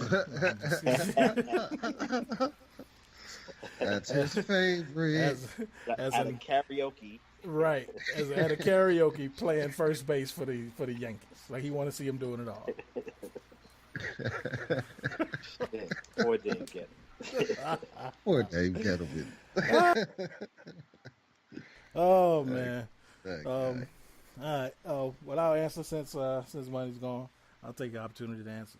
Okay. Yeah, I was gonna go with Ali as well, but since you took Ali and you done spent your paycheck, I ain't gonna take your seat, Jay. That's fair. I will. I'll say Lawrence Taylor. It's my favorite athlete of all time. Yeah, but again, I got to be on the sidelines in the Super Bowl watching Lawrence Taylor if I'm spending my paycheck. Yeah, right. And as an artist, just from sheer entertainment value and just the enjoyment I think I get, James Brown, I want to see live. Kidding myself. Yeah, Doing so the all split. that, damn right.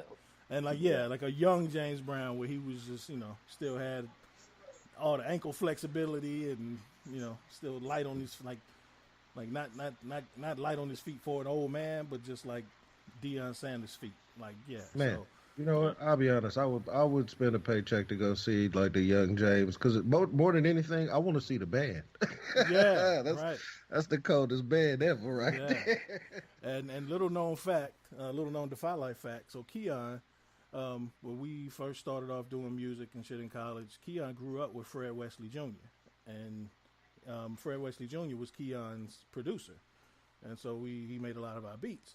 And Fred Wesley Sr. His dad was James Brown's trombone player, so he was in the band. Okay. Heard that. Horns. Yeah. So He's one of them. so there's a bit of a connection there. So I don't know where money went. So, but again, Dan, could I give mine? Oh, man. Ladies and gentlemen, we've been joined by Thomas Stevens. How you doing today, sir? I'm doing well, sir. A little beat up, but I'm good. Yeah. How are you guys? Good, man. What up, Pooh? What up? Sure. What's good, Pooh? Thanks for gracing us with your angelic voice, sir. Go ahead with that, man. I definitely want to say what up to West Coast Jay. This my first time having the honor of being on with that gentleman. Oh, that's What up, West Coast? The honor's mine, brother. The honor's mine. Oh man. Well, okay. So I think I know your first answer to the athlete, but go ahead and give it to us anyway. You know what? I'm going to switch it up just because you one of all two. know. It's one of two, I think it is. But go ahead. You all know. I mean, you typically all know MJ, Walter Payton. However, However, I'm gonna go. Let me catch one of those games. Maybe the New York Jet game that Barry Sanders had to break 2,000 yards. Let me watch Barry. Let me be blessed with Barry. Okay. So I'm gonna take Barry Sanders. Yeah. I thought you was gonna go Luke Longley for a second. Man, get out of here. All right, and what about your who's your artist you dropping the paycheck on? Oh man, I can't even play with this. Please of don't. course I would love to say the Eminem in the heyday, in his heyday. Right. But of course I'm gonna say Tupac Shakur. You already know that. No doubt. Yeah. I'm sure Al thought you was gonna say R. Kelly. But I thought he was going R. Hey, but Arbin, my dog, that's the first concert I ever been to. Like R. Yeah, Robin put on a good show. Yeah. It was the first concert I ever went to, and he got naked out there. Oh, man. That care wins, yo. Yeah, but it's good you got that on your, you scratched it off your list. You got to see one of your favorite artists, like one of mine. No doubt. Would have been Andre 3000, but I've seen Outkast in concert, so it scratched it off my list. So, so that's dope that you got to do that. So, sorry, Pac, for wasn't. If Pooh hadn't seen R. Kelly naked at the fair, you would have been scratched off this list. Nah. Hey, you still might be able to catch Pac. They still put up the holograms, bro. Yeah, right. Yeah. Oh, they man. do that. All right. Well, damn good question. Down South Jay from Columbia. Next question. Andrew from Richmond, VA wants to know, what is the best and what is the most overrated sporting event in your opinion? Damn, good question. Pooh, you haven't said a lot of words tonight. What do you think? What are the best and what is the best and the most overrated sporting event? Oh, man. Best, my own personal opinion. I'm going to have to say football. Not sports, I guess. Sporting event. Oh, sporting event. Sporting event. Sporting event. Man, the best. Man, I'm going to say sporting event.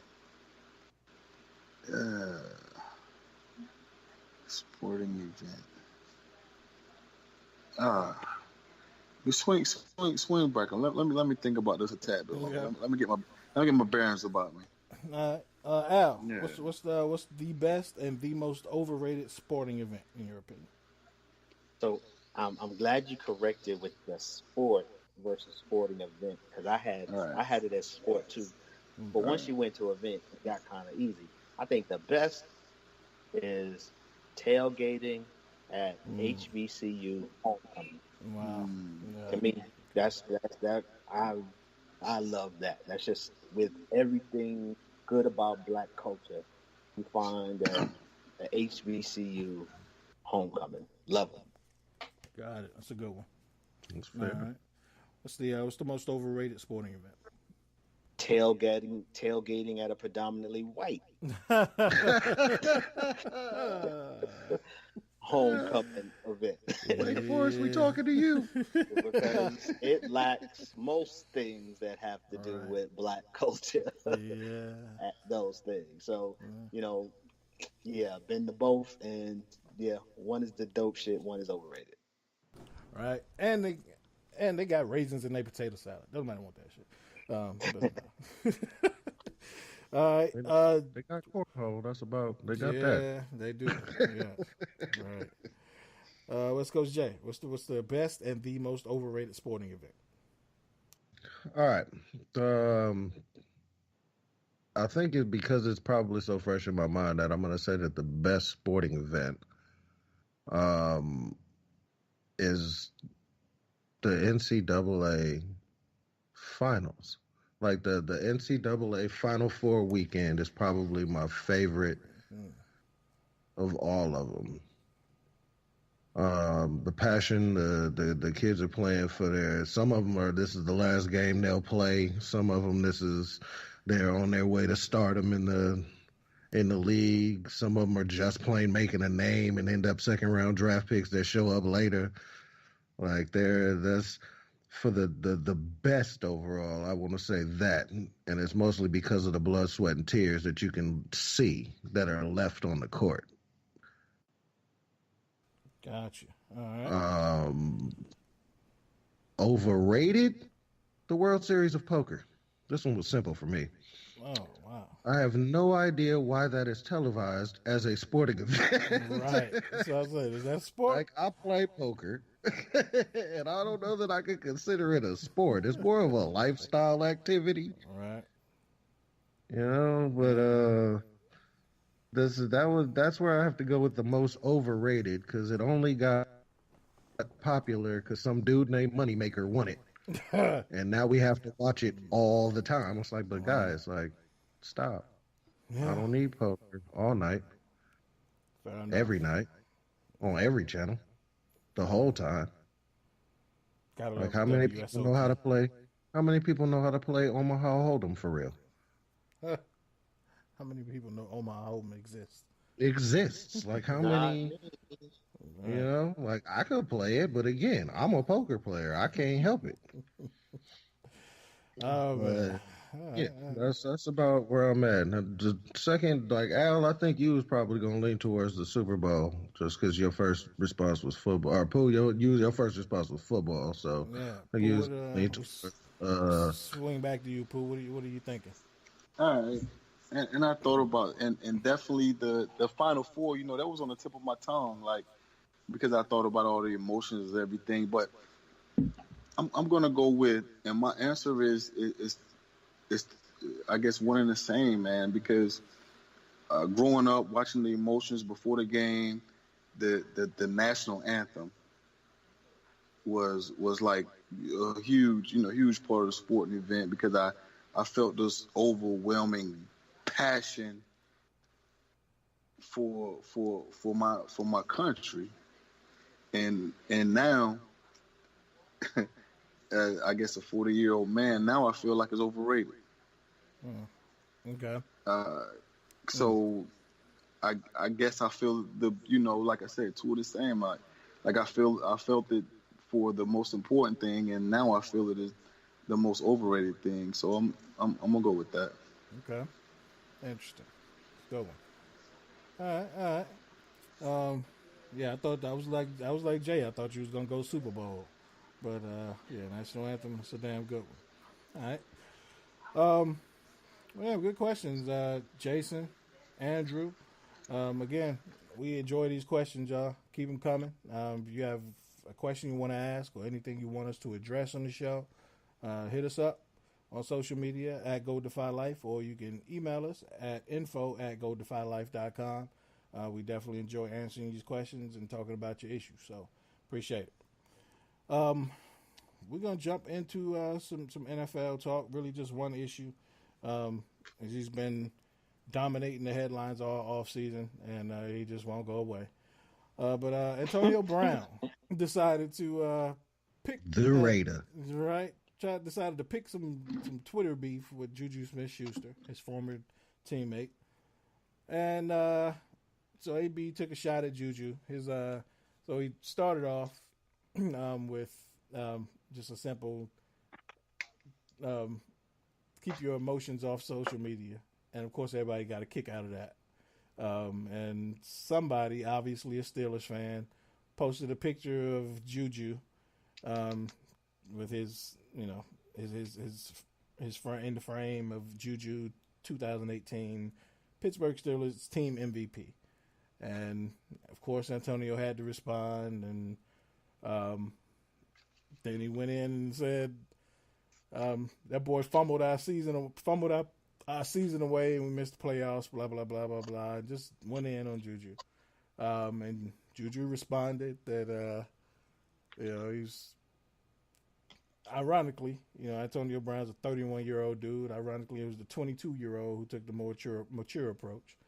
Who just basically said, I've shown this man nothing but respect since I got into the league, and basically now this is how he does me. And then he just ended it with, a quote that's largely attributed to Mark Twain, but it's not found in any of his works, but somehow got attached to him, is, never argue with a fool, because people from a distance can't tell the difference. And yeah, I like to attribute that quote to Jay-Z personally, but that's just I was me. gonna give it to Jay-Z too. That's Yeah. what I thought. Wise man told me don't argue with fools. Yeah, it's first attributed to Mark Twain, but I don't know. Al, is Antonio Brown the equivalent of like the girl who like breaks up with you but won't stop calling you because she think you about to date somebody else? Honestly, yes, because my reaction is one, like, I wonder if he has any type of mental stuff, right? So just when you look at some of the behavior and the pattern of incidents, my first thought was 2-3 years from now, we're going to look back at this time as like, damn, he was showing the signs that he was wigging out. He wasn't on his meds. So that was one thing. The other thing is, I guess, to your point, your question, like, just move on. Right. Like, what is the value of throwing a shot at a former teammate? That just seemed kind of whack. So, yeah. Yeah. And then on top of that, Antonio Brown responds by posting a private message that Juju sent him 5 years ago when Juju was still in college, and it was essentially Juju reaching out to him saying, "Look, I'm like a sophomore at USC. Are there any pointers you can give me? I really admire you. I love your game. Are there any pointers you can give me to succeed at the next level?" Basically proving Juju's point. Jay, you think in 2 years John Gruden and Oakland are going to just regret this entire decision? No. No? Like, the problem with it is, like I was trying to tell you before, the Raiders years ago decided that the entertainment value was much more valuable than actual good play and winning. Well, let me say this. That's why I said John Gruden, not Raiders fans. So I'm specifically speaking John Gruden right now. Well, the worst part about this is that until I see what the draft looks like, I can't answer that question competently. Because if John Gruden drafts a receiver that can become transcendent, then I don't think it's going to be a regret issue. I think it's going to be more along the lines of okay, we did that and that's done. Great. Gotcha. But I don't necessarily like the West Coast in me is stuck right now because Juju's a USC kid, so I like the kid a lot. He's got tremendous talent, tremendous ability, and he made the best of a situation that he could. It was a situation. Like, he made the best of it. He did what he could. He was on the field every week, week in, week out.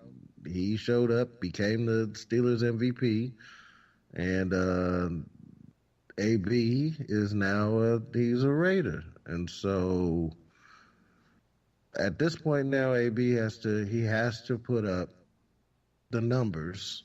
Otherwise, we're all going to be sitting here going, you stop trolling people. You too old for this shit. Next, they're going to be on Wendy Williams. Then they're going to be on Maury. Whatever that trophy was mine. You are not the father of that trophy. So it's. I don't think it's going to ever be a regret thing just because the Raiders, at this point, like I said, that team, that organization is designed specifically to make a splash for entertainment value. Gotcha. They are, until they, like I said, I want to see Coach work his way through and get to a point where he's created a team that's his team. But right now, nah. Like, we got the TV money for everybody. Gotcha. So keep making headlines. All right. And I hope you hear the question at the end of that. Right. Upward inflection. Pooh.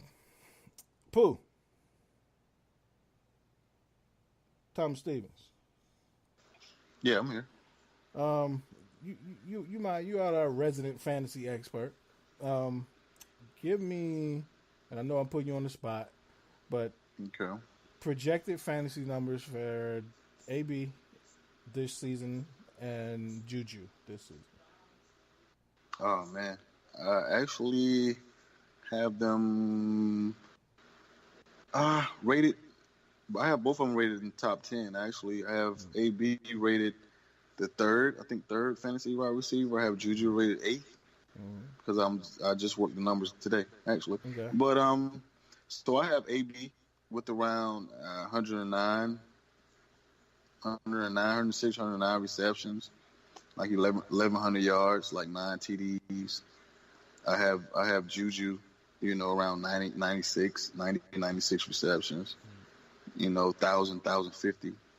9 touchdowns. So about the same.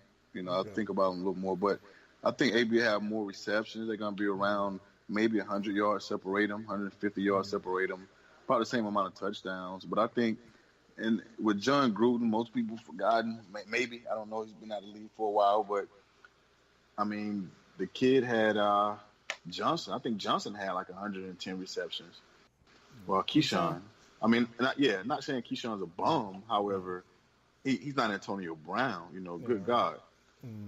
So I mean, he's gonna have Antonio Brown all over the field. He's gonna load up with receptions. I think he's gonna have a phenomenal year. Well, so, and Juju as well. Right. So I asked you that to ask you this. Okay. If Antonio Brown sees 80% of those numbers, how long do you think it is before? And it's funny you mentioned Keyshawn. Before John Gruden goes all Keyshawn Johnson, and you got to get the fuck away from the Raiders. Because Gruden's gonna coach him hard, and Gruden ain't gonna. He's gonna coach him hard. He's gonna coach him hard. And Antonio Brown has shown that he can't handle that in the past. So that's what I'm saying. If he doesn't see anywhere close to those numbers, do you think he even lasts the season?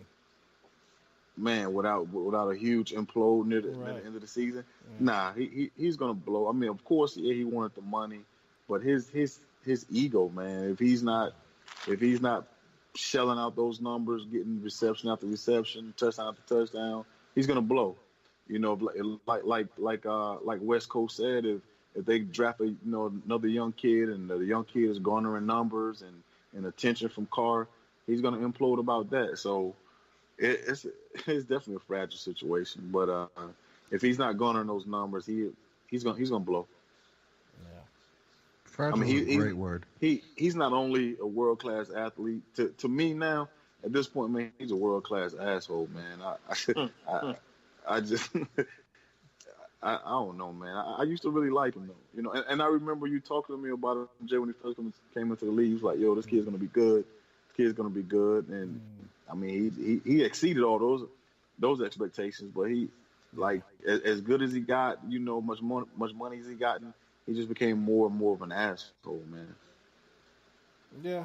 And, one of my more unpopular opinions on this show, especially since Keon's not here to agree with me, is I've always thought that Antonio Brown was a football version of Kobe Bryant.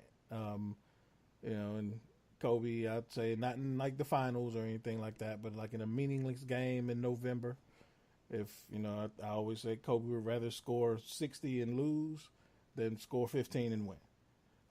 So I always say the same thing about Antonio Brown is he'd rather have 10 catches for 190 yards and 2 touchdowns and in a loss and versus having 3 catches for 36 yards and no scores, and they win.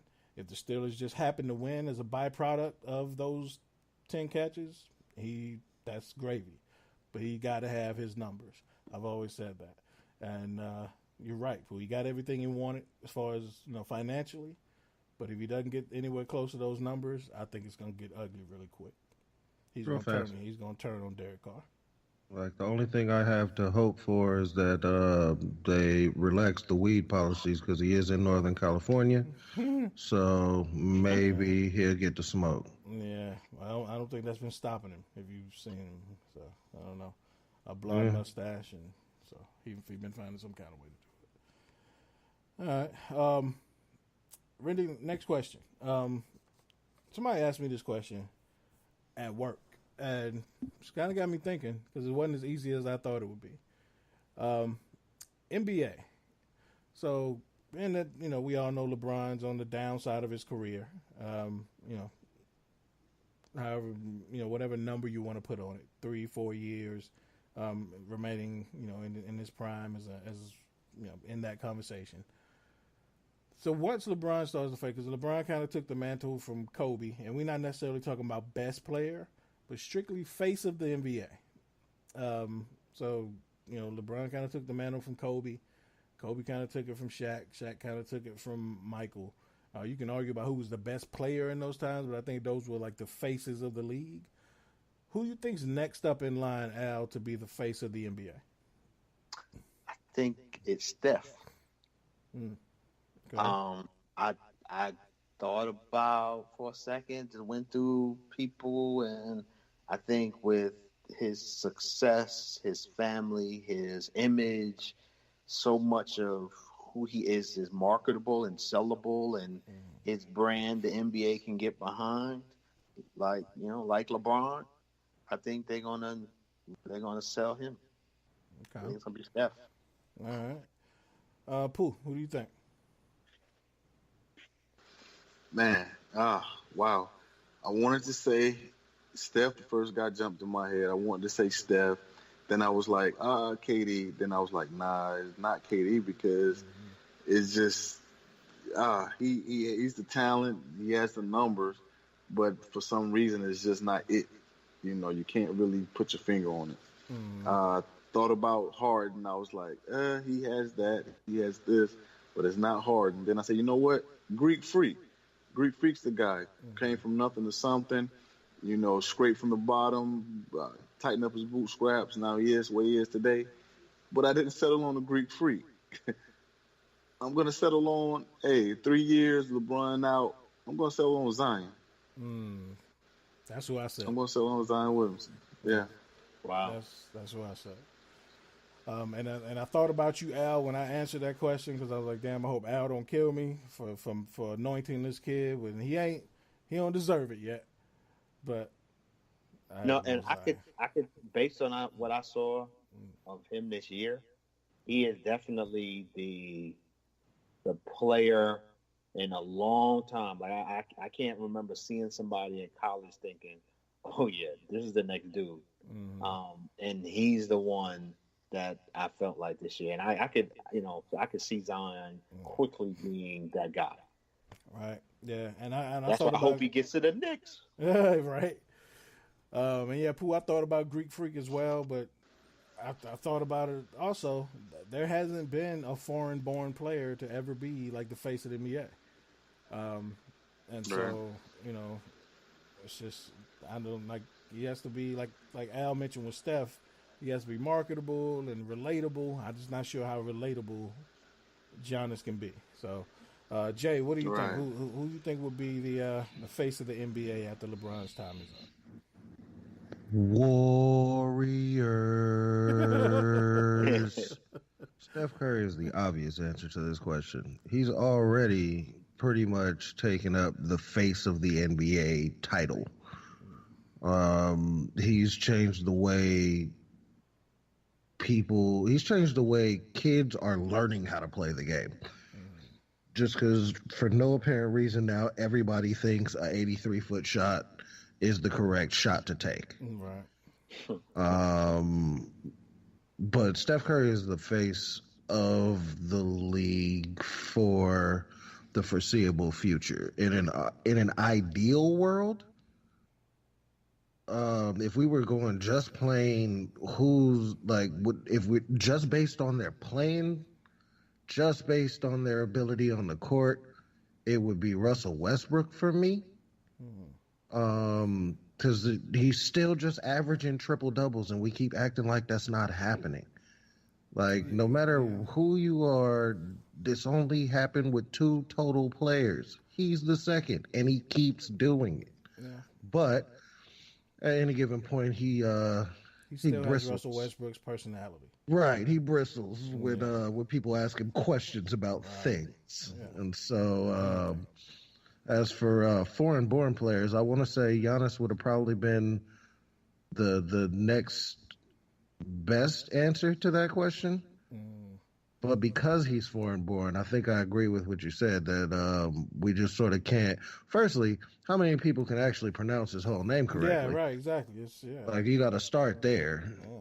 And if you can't say his whole name, then what's the point? But Steph is born and bred, the NBA pedigree, brother in the league, dad in Charlotte still, calling games.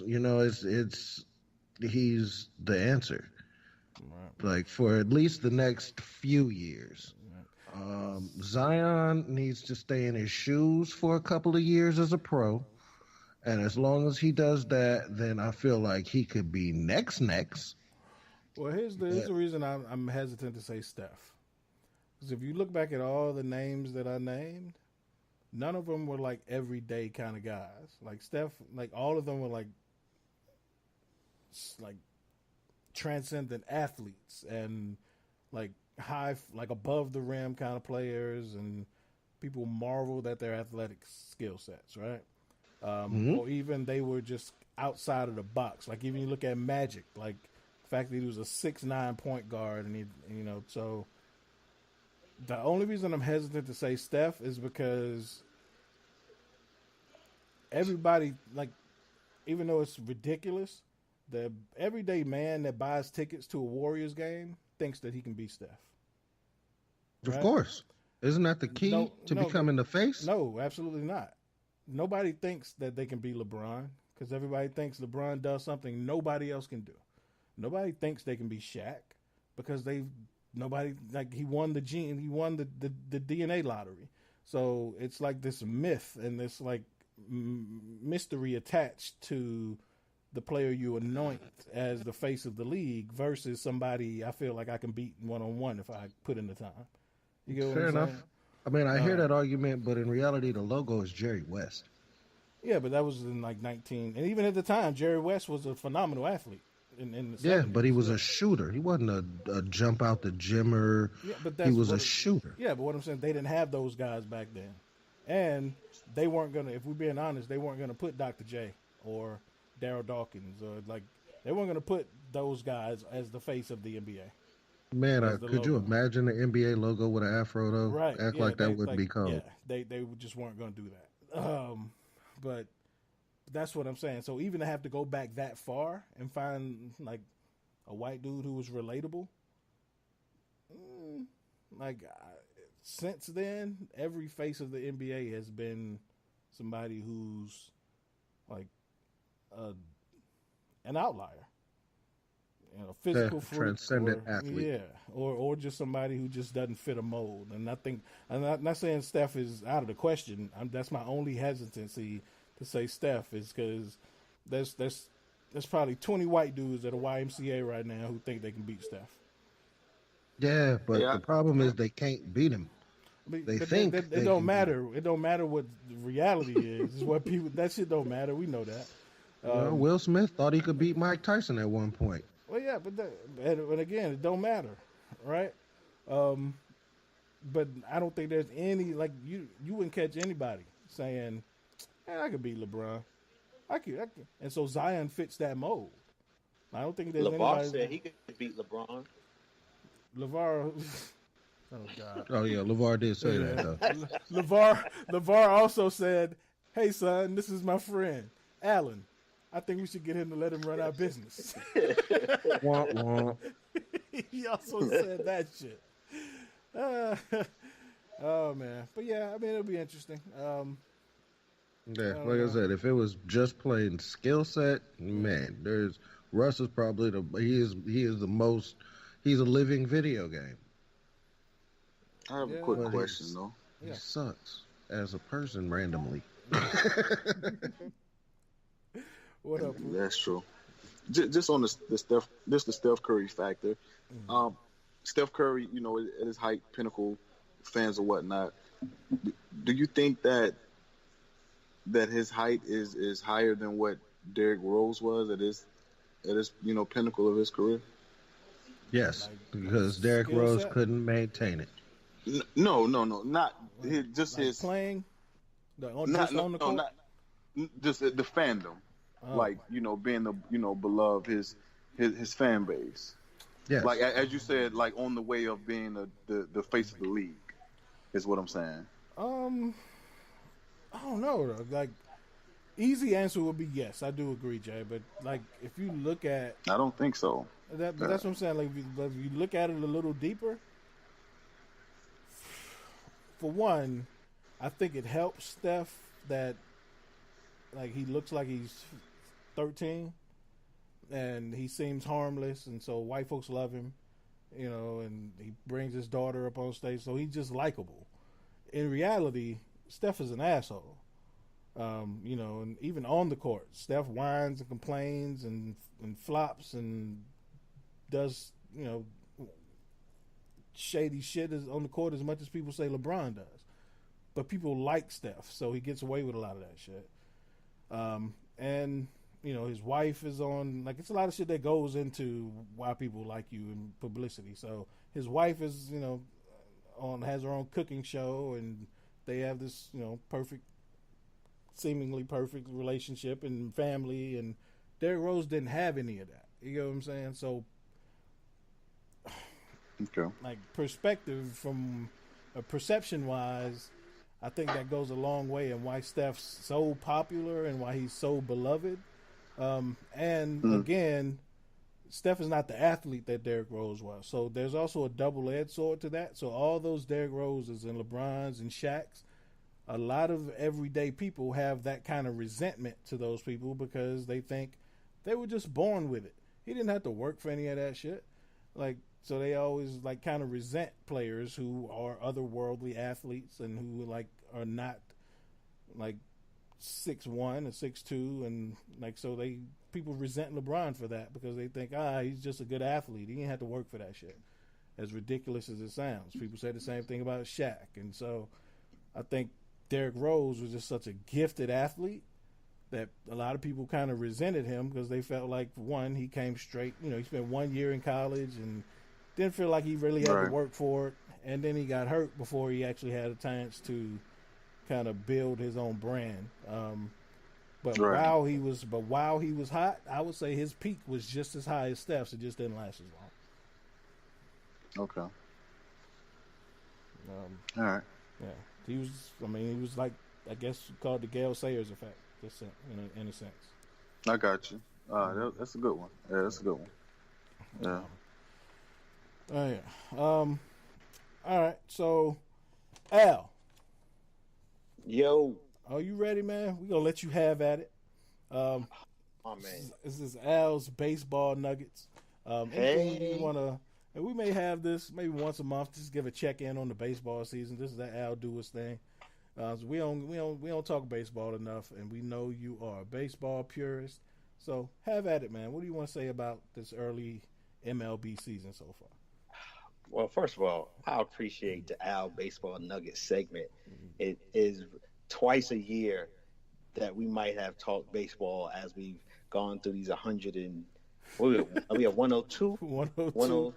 102. So let's just say we might have talked 4 other times in 100 shows. Right? So I appreciate this opportunity. And 2 almost by accident. Totally by accident. One, I was just slipping in that we were watching the World Series. And maybe the other one was about A-Rod, but I don't know. But let's just say I appreciate this opportunity. No doubt. So a few things about what's going on in baseball. So one, there's a dude named Chris Davis who's playing for the Baltimore Orioles. Dude is in the midst of a all for 49 hitless streak. Historic. MLB record, right? Hasn't got a hit in 49 attempts. So what's even crazier is dude at one time was a really good hitter. So he's in the midst of a $161 million contract, guaranteed contract that he signed in 2016. Isn't he a home run champ, Al? Home run champ, was raking it for the Oakland A's.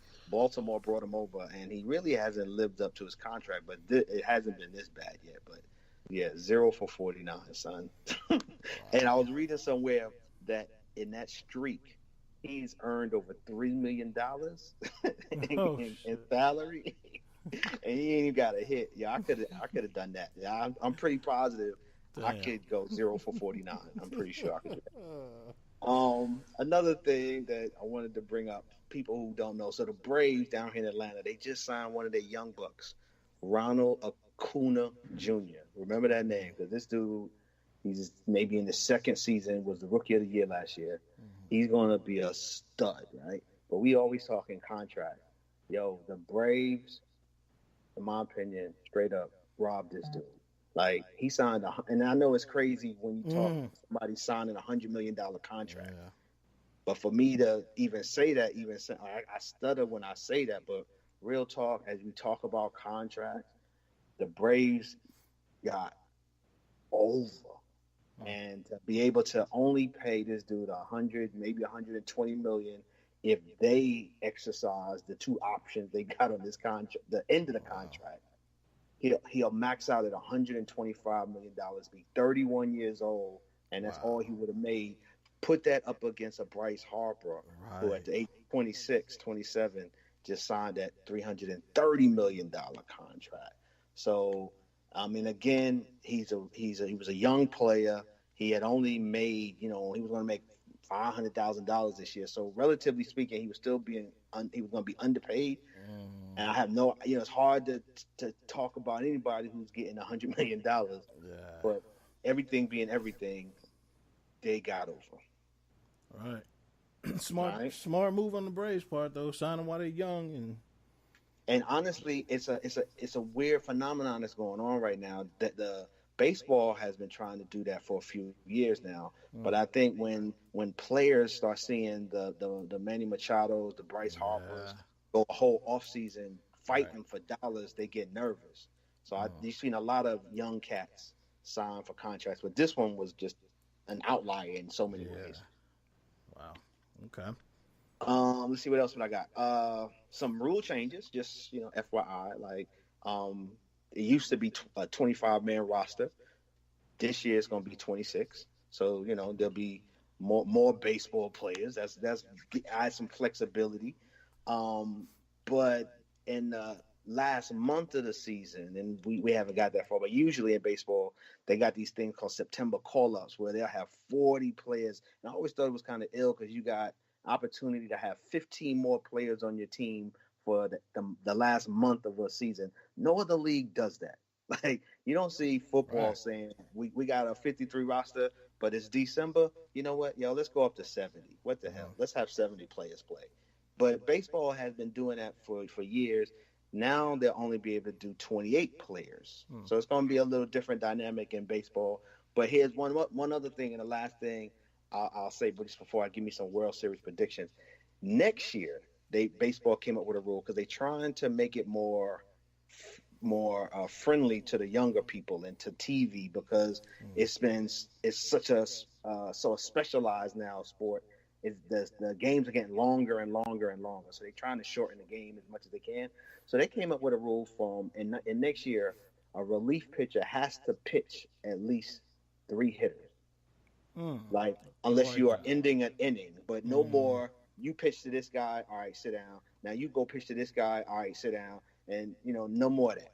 So next year they're implementing a rule. I thought that was kind of interesting too, because that's really going to change some of the strategy of baseball. Okay. But completely. My World Series predictions last year, the Red Sox did their thing. This year they're sucking. So as a Yankee fan and as a Dodger fan who they beat in the World Series, I'm glad to see they sucking at the beginning of the year. And my prediction is the Yankees go against the Dodgers in the World Series with the Dodgers winning. And that's my Nuggets. Oh, Al, you had me up until the Dodgers. I was with you the whole time. Oh, hold up, West Coast. Hey, who you rocking with? I am a San Francisco native, bruh. Okay, we got beef. I get that. That's our rival. I get that. I feel you. I appreciate that sentiment as a Giant fan, because that's one of the best rivalries in baseball. So, but y'all are doing y'all making some noise this year, and I think y'all will be better than last year. Y'all got some good additions, but we will continue to run the West though. Ugh. That's all I got for that. Come on, bro. I hate watching the Dodgers win. And we've been on a little streak here, and so far, I mean, we got good pitching, we got some young pitching, and we got young hitters. Y'all got bats. We got bats. We snuck a game in, and then y'all just beat we was clubbing them though. Yeah, it wasn't cool.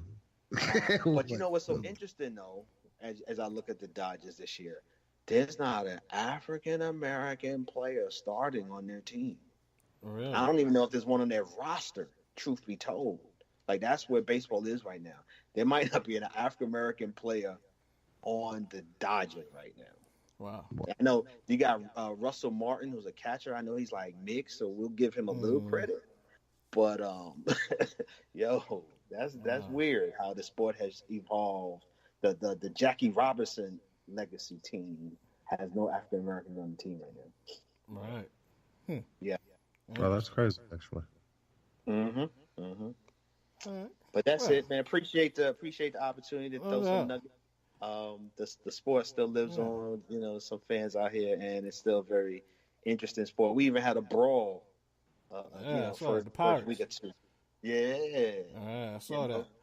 Yeah, man. We might do this once a month. Just check in with your nuggets. Might even get you a little jingle made up. Where's Yost? Yost might give me some theme music. Yeah, most give you some theme music. Al's baseball nuggets. Nuggets. Right. Oh man. Well, y'all ready for some trivia? Yeah. Seems like we're gonna have a bit of one-on-one because it seems like we lost Thomas Stevens. He fell asleep. He just texted me. He's about to crash. Okay. And I don't know what happened to Money. Maybe he was on his way to Chicago when he was talking to us. No, I'm just kidding.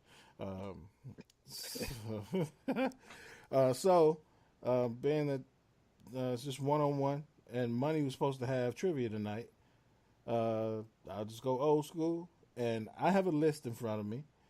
Okay. And in honor of Al's debut of Al's Baseball Nuggets, we are going to go members of the 500 Home Run Club in Major League Baseball. If you give me a name on the list, you remain in the game. If you don't get it, if you give me a name that's not on the list, or if you just get it wrong or don't give me an answer, your opponent has a chance to answer for the win. Okay? All right. Yep. And as usual, we go by tenure. So, Al, you go first. Barry Bonds. Barry Bonds, number 1 with 762. Jay? I mean, the Giants in me has to. You got to back a Giant up with a Giant. Willie Mays. Willie Mays, 660. All right. Al? Hank Aaron. Hank Aaron, of course, 755. Jay? I mean, I can't just leave the Athletics out of this. Mark McGwire. Mark McGwire, 583. All right. Al? I'm just going to keep going down the list. So let's go with Babe Ruth. Babe Ruth, yes, 714. Jay? I'm going to go with Mr. Jennifer Lopez, Alex Rodriguez. A-Rod, 696. Good one. All right. Did A-Rod retire? Yes, he is. He in the booth. Announcer. Okay. Yeah, I thought he did. Man, it sucks. He only got 696. I want to see him get 700. All right. Al? I'll go with one of my favorite players ever, Ken Griffey Jr. Ken Griffey Jr. Next, you are working your way down the list. 630 for Ken Griffey. That is the most beautiful left-handed swing in history. Absolutely. Nobody can say anything otherwise. Right. All right. Jay?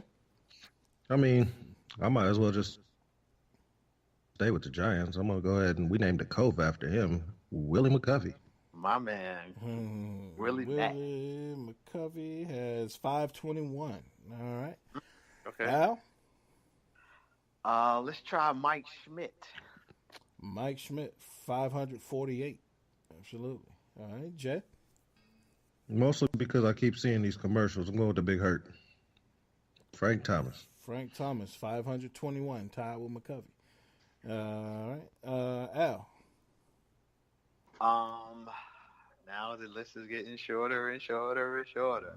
So let's go with have we said Reggie Jackson yet? We have not. Reggie Jackson, 563. Good one. No, but I was fencing to. Oh God. So me.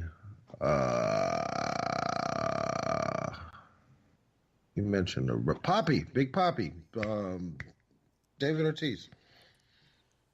David Ortiz, 541. Yes, sir. Okay. I didn't know Big Poppy had 5.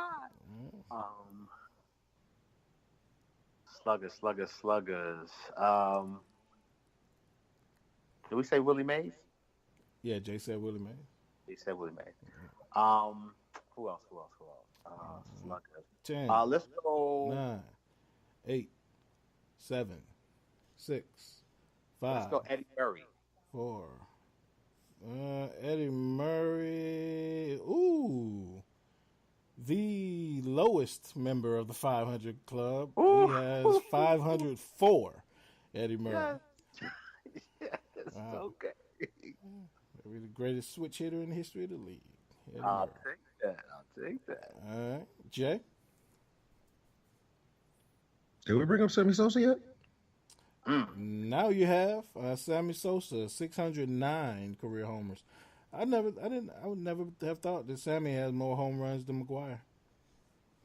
Yeah, and he's whiter now too. He is, absolutely.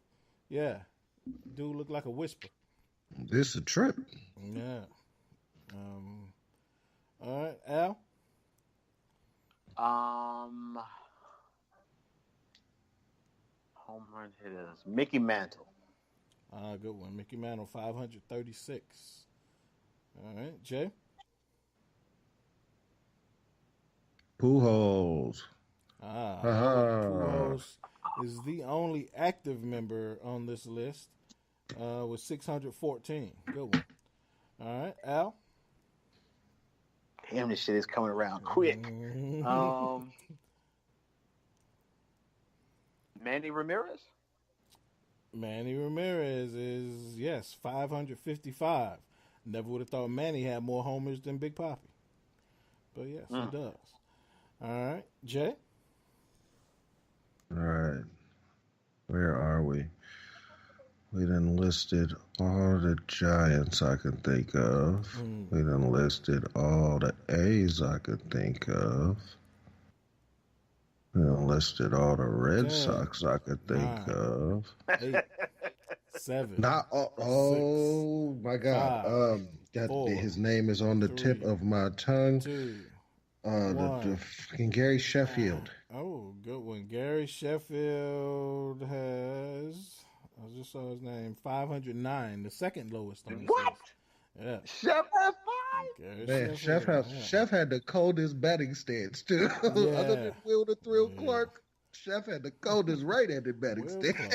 Yeah, I used to love Chef. All right, Al. Okay, I'm reaching here, but we Mike Piazza.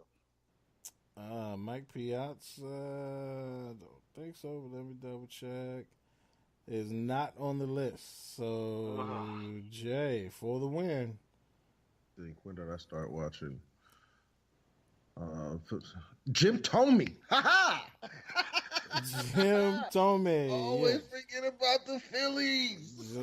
Jim Thome has, I'm trying to find his name. Yeah, 612. Jim Thome. Oh, wow. Wow. Yes. Jim Thome. Yeah. Yeah. Congrats, West Coast Jay. And still, the trivia champion. Oh man, good one. Y'all lasted a while. So some names we didn't get. Starting from the lowest, we have Mel Ott, 511. Ernie Banks, 512. Eddie Matthews, 512. Ted Williams, 521. Jimmy Fox, 534. Rafael Palmeiro, 569. Him too. Harmon Killebrew, 573. The late great Frank Robinson, 586.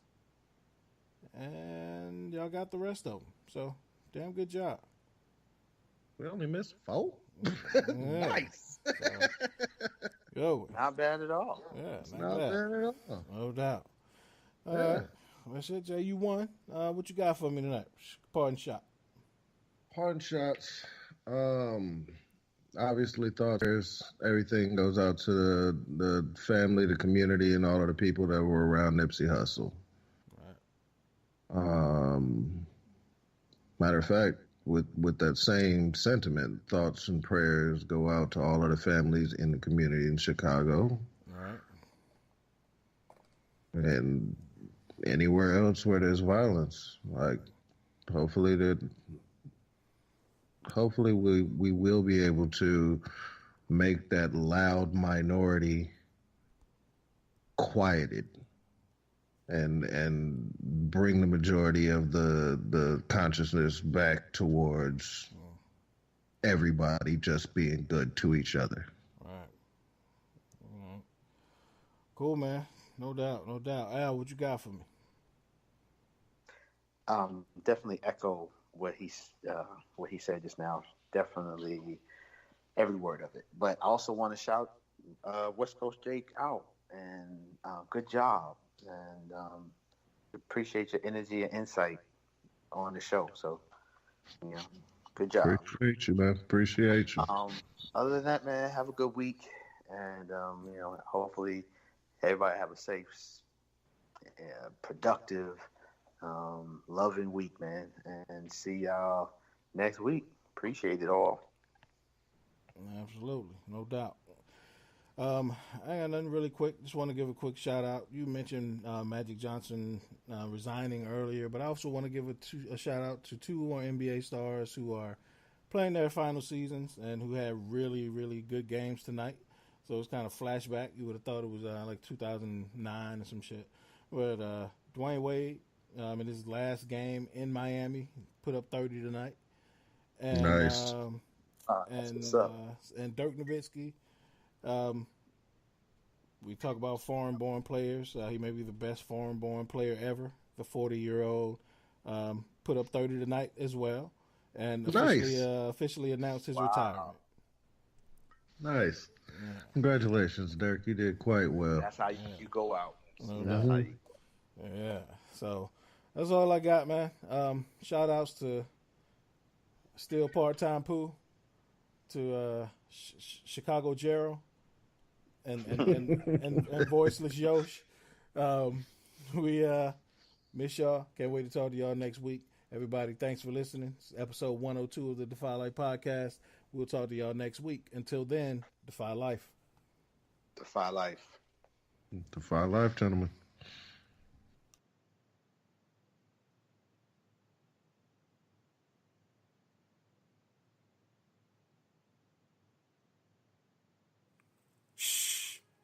You hear that? Listen closer. That, my friend, is the deafening sound of focus. It drowns out all the useless noise that can clutter the moment. Naysayers don't exist. Haters? Smaters? The peanut gallery? Who's that? When you're in your zone, all that noise and all that buzz is just elevator music. So, enjoy your journey, focus on your goal, and bask in the quiet roar that is progress. Because when it's your time to shoot that shot, spit that verse, or close that deal, the only voice that matters is yours. Defy Life.